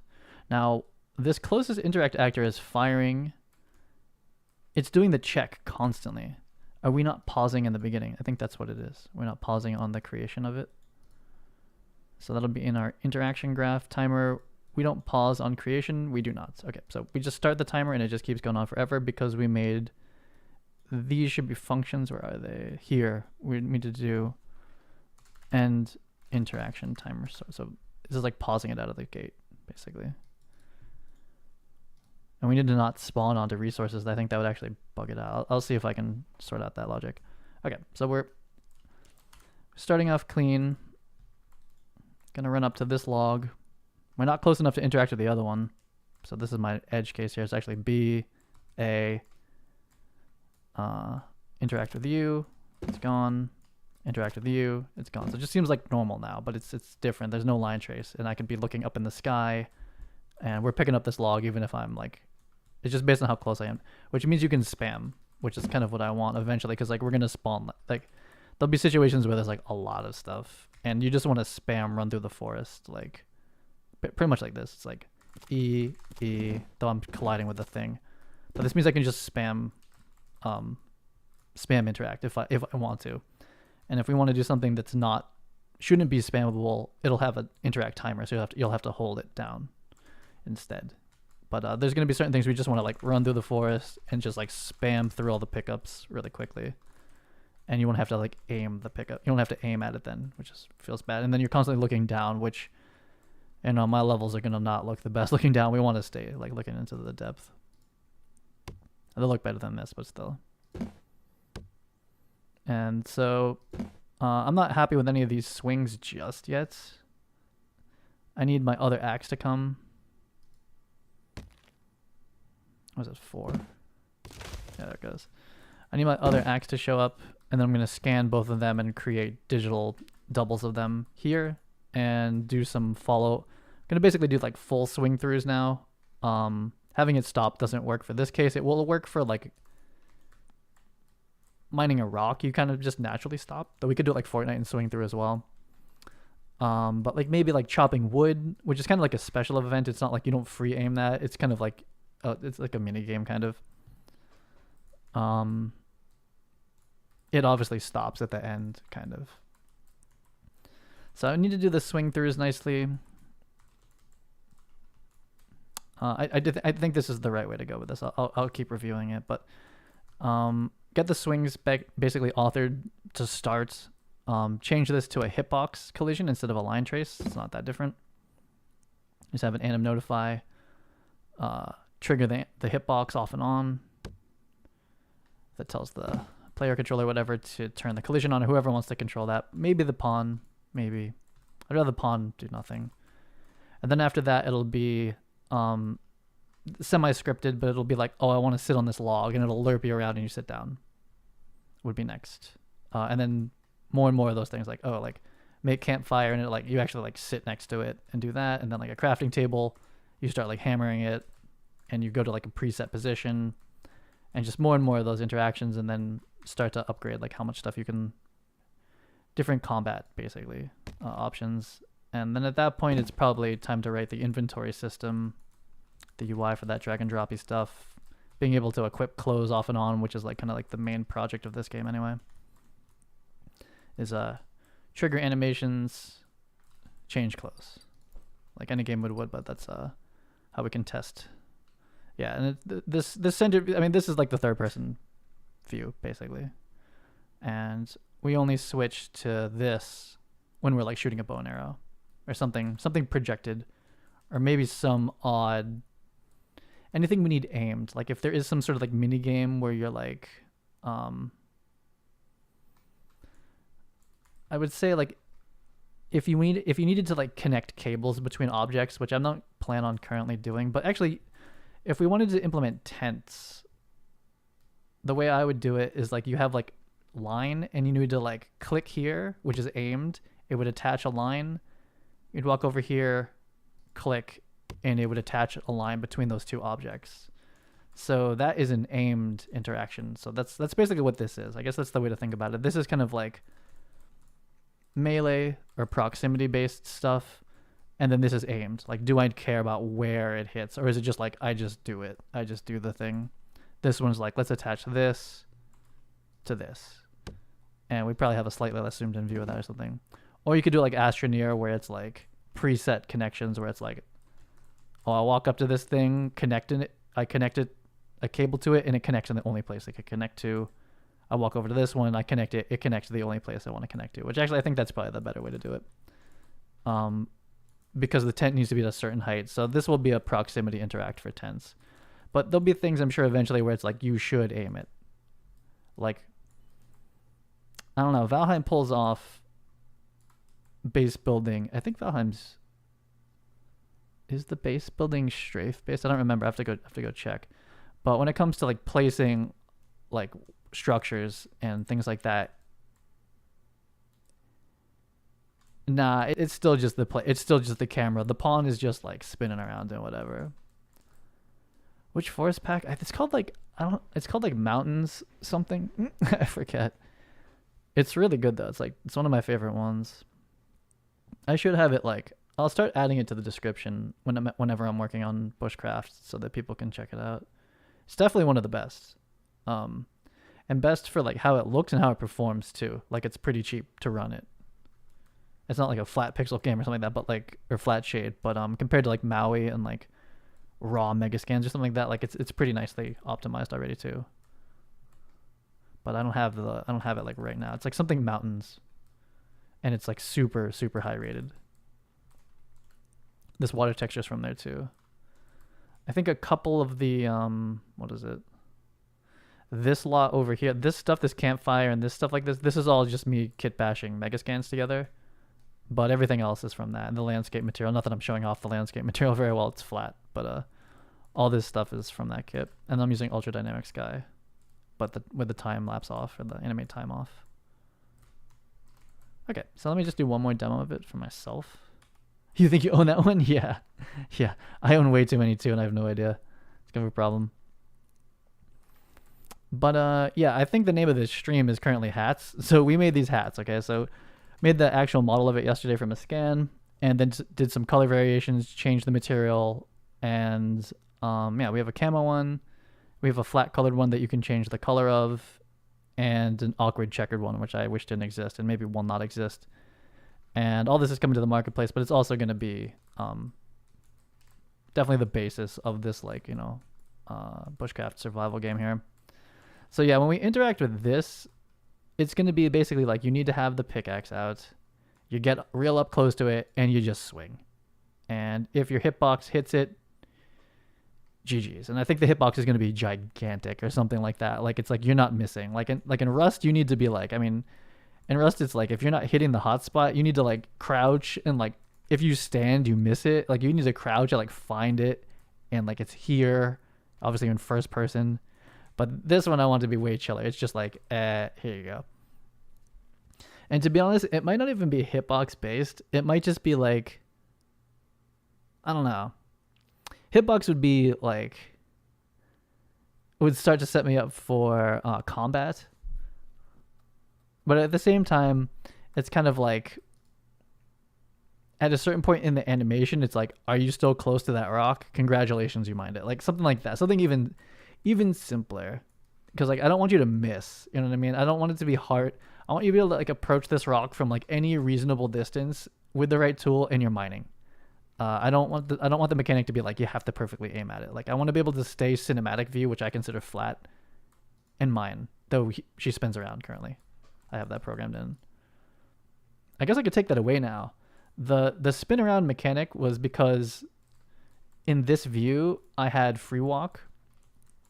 So if you're going to free walk, this is what Valheim does. If you're going to free walk, but then do an aimed attack, I need to spin you. But if we're doing free walk and proximity based interaction, I don't need to spin you anymore.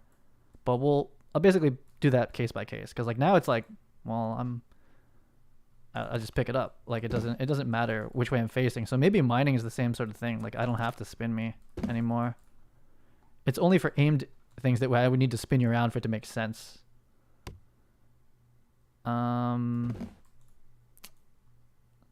But it's kind of weird then, because like what could actually I guess that's not true. Because what would happen is that like, oh yeah, so where's this tree? Well, those were pickups. No, it does need to be hitbox, because that means that you could like face this way and swing that way and still mine it, right? So it does actually have to be like a hitbox. I'm just gonna make the hitbox on the axe like gigantic, so you cannot miss, or you'd have to really, really, really be far off. But you do need to swing in the right direction, because like otherwise you could swing this way and still mine it because you were close enough. So yeah, it does still have to be a hitbox, and then that sets me up for fighting chickens and bears and stuff later on. But okay, so we made hats. That was the rather easier part of this, and then I upgraded the system to have proximity-based interaction. So that would be the same thing if we're gonna like interact with this fireplace. You just run up to it, hit E, boom, do the fireplace stuff, and then run away. This isn't. I mean, this size rock isn't a pickup. We'd have to like actually mine it, but we haven't upgraded to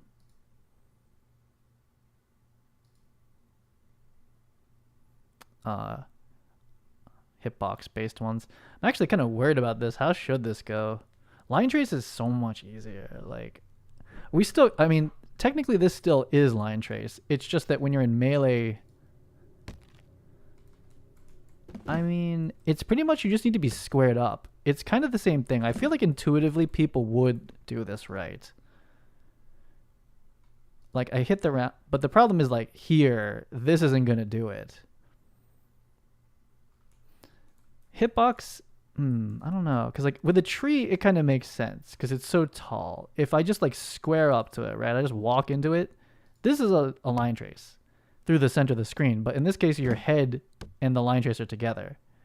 What's not clear though is if you did it here, we're line tracing to the rock at the distance. This is line tracing down, see it hit it, and I don't want you to have to do that. So I guess hitbox is the right way. We just have to make the nodes gigantic, which is how the new Tower Fantasy or whatever, I forget, the new MMO that's Genshin Impact, basically, like, I was looking at how their mining works, and it's pretty much combat. You're in combat with the rock, pretty much. So you have to make the rock big. It's tricky. It's tricky to put small things, like this is a small tree, without doing pre-scripted, because the hitbox is small. And it's basically why I wanted to get away from aimed pickups, because it's like I'm going to have you pick up small things and I don't want you to have to aim at them. Like this one, even this one's kind of annoying. If you have to aim at this, it's very small. The window is like here. It's like that's a miss, that's a hit. It's like I don't want pickups to be stressful. And there's going to be really small things that we're just going to spam over. Like say this explodes and you needed to pick up like all of the branches, you would just go like and just pick them all up. And you just have to be close to them. So that's just like pure proximity based picking up. It'll highlight it probably, something like that. But then mining, like if we're gonna mine this eventually, which we're kind of not though. This is like unrealistic to mine this. This thing is massive. You know, what's it gonna do? I don't know. So I'm still working out like the basic, I suppose, like just and then not even mechanics. It's like basic locomotion and actions, right? Where's the camera? What kind of animations do we need?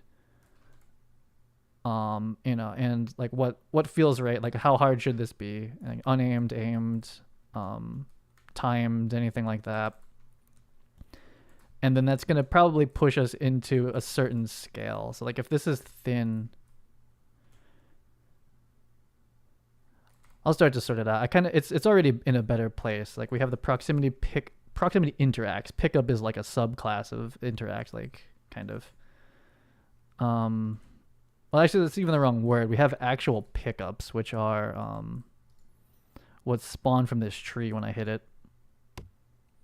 It fell through the ground? I haven't had that issue lately. There it goes. That's a pickup, and it just flies to me, and it is an inventory interaction. This is... I don't know how to classify it yet. It's technically combat. Like, I'm doing damage to the tree. I think that's how eventually this gets... I'll program this in. And you do damage to the tree, and certain weapon combos with actions will do enough damage to one shot is what I want eventually. So we're basically in combat. I suppose that's just the most straightforward way of thinking about it. We're not mining. You know, like, what is mine? I don't know. We're in combat, and when you hit this thing, sometimes it drops loot. Which I haven't had that collision through the floor issue lately at all. We're gonna get a bunch of errors now, I bet. Usually when that hits the kill plane, that throws a physics error at me. Like, if we actually clip through the landscape. That would be absolutely awful too, if that's like a consistent problem. It's like, oh, there goes all the loot. But I'm pretty confident now to, as I did like a day of MOCAP editing, is that the easiest way to do this to start is keep the character centered on the screen, which means the MOCAP swings just right ahead of us. We're not offsetting. Most interactions should be proximity based, and we've even programmed in already, like, if there's multiple things, it's going to prioritize the closest one. I don't know if it updates the interact prompt yet, but we have to make like a crafting table or something to test it. And yeah, I want that to be simple. I want it, obviously when you're like interacting with like a campfire, you don't have to aim at it, just like walk up to it. Right? And it's like, if you want to interact with this thing, you just have to get closer. I think that's like a good behavior. And then this is essentially starting to be combat design. So same thing with like a wolf or whatever. If the wolf is really low, you're going to miss it. I mean, so like you can't get in combat with like a rat like too easily. I mean, well, if it's hitbox based, like, you know, how exactly is that going to work? Which is what introduces auto targeting systems into hitbox games like Dark Souls. It's like you got to kind of target the player so that when they swing, they do aim. Like, they're not free aiming, but the game basically aims at the hitbox for you. I don't plan on implementing that. So it's kind of just like, I suppose it's about the swing animation, making it really wide. And I can always make the hitbox like huge, like absolutely stupidly large, like 3 times wider and longer than this thing is. And if you're just anywhere near in the front of this thing, you're going to clip it. And just design the animation arcs and like pretty much like the hitbox arc to be very, very wide. I suppose that would be it. As long as we make I have to switch this to like hitbox based detection for damage. And as long as we make the hitbox big and really, really wide, like do a full swing, it's like you're going to hit all this stuff in front of you. And I'm cool with like if there's like 3 trees, like you're just mining all of them at once. You're just chopping all 3 of them down. And the physics. Similar to Valheim, like the one you hit first gets full damage, and then the second, third, fourth one get diminishing. Something like that would be pretty straightforward to implement. But yeah, there's a lot of things to decide about, like kind of early before we make, what's it called? Make the animations for it. Kind of know like what type of play this is going to be. So we're going to do free run Valheim Dark Souls like this for melee mode. Pretty straightforward. But when we go into aimed mode, this will be strafe. We'll have strafing. So you'll walk backwards, you'll strafe, because that's kind of like what makes sense. So anything aimed is going to be a 8-axis rip from Lyra, which I don't know how to do 8-axis stop and start or 8-axis. Well, I guess you don't pivot. Or do you pivot? I guess when you're strafing, you don't pivot. So you only need pivots and turn in places for this free running. But when we switch to this view, it'll be strafing, and so there's no pivots. But I do need an 8-axis stop and start, which I've never implemented. You have to be like, oh, I'm headed this direction, and I'm stopping. Play the left strafe stop animation. I've never set that up, and Lyra's so confusing. I can't understand Lyra like at all. The animation blueprint in there is like super. Use like the new like animation layers and interfaces, and I just have no idea what's going on. So I have to kind of like figure out my own janky version of it. But I should probably upgrade this to using like the new UE5 input system and the new UE5 animation blueprint system with like linked animation layers and interfaces and stuff like that. So another good reason for this project to exist, just to like get up to date with how 2022 and a BP should be looking. And the hats are done. Let me take a screenshot of these hats. That's cool. I'm glad I have that interact system down. Those are always like, I mean, this is like crucial stuff, but I should rename this stream, I guess, like hats and interaction system or something. Let's keep this here. And it might not be realistic, but I'm kind of want to pretty much only like stream like making the like every time I work on it, I basically want to like log it onto YouTube. That's kind of thing I think about it. Just drop this. Damn, Lumen is crazy to have this bounce light like this. Like it's not normally what UE looks like. It's kind of a noisy background. This is about the hats, so we'll get a little bit closer. Mount Fuji in the background. Yeah, so these are the new hat variations, and we have hers pre-set up. It's decent work to like scale it and get it nicely sitting on her head. So to be like close out of the gate, that's very, very helpful. As someone who's bought a lot of hats off the marketplace, and you just have to like kind of like make them fit the MetaHumans, it's like sometimes they don't very well at all. It's just like, here's a random hat. It's like, that's not useful unless it's like a helmet or something. It needs to be like fitted to their head. You can't just buy like a generic hat and like expect it to fit a MetaHuman. Okay, cool. Yeah, so I'm gonna break it for here. I'm not sure what the next public thing is. It's gonna take me at least today, maybe tomorrow, to prep for marketplace again, but want to make more clothes, definitely. And I think it's gonna be kind of like just normie clothes again. I kind of want to make like a different collared shirt. I know we already have those kind of, but not exactly the one I'm making. And kind of different pants and probably another hat too. I'm just going to keep making clothes, and we'll keep testing it here and upgrading this system as it goes. And oh yeah, new MOCAP animations. I kind of need my new axe though, but I will be back. Peace.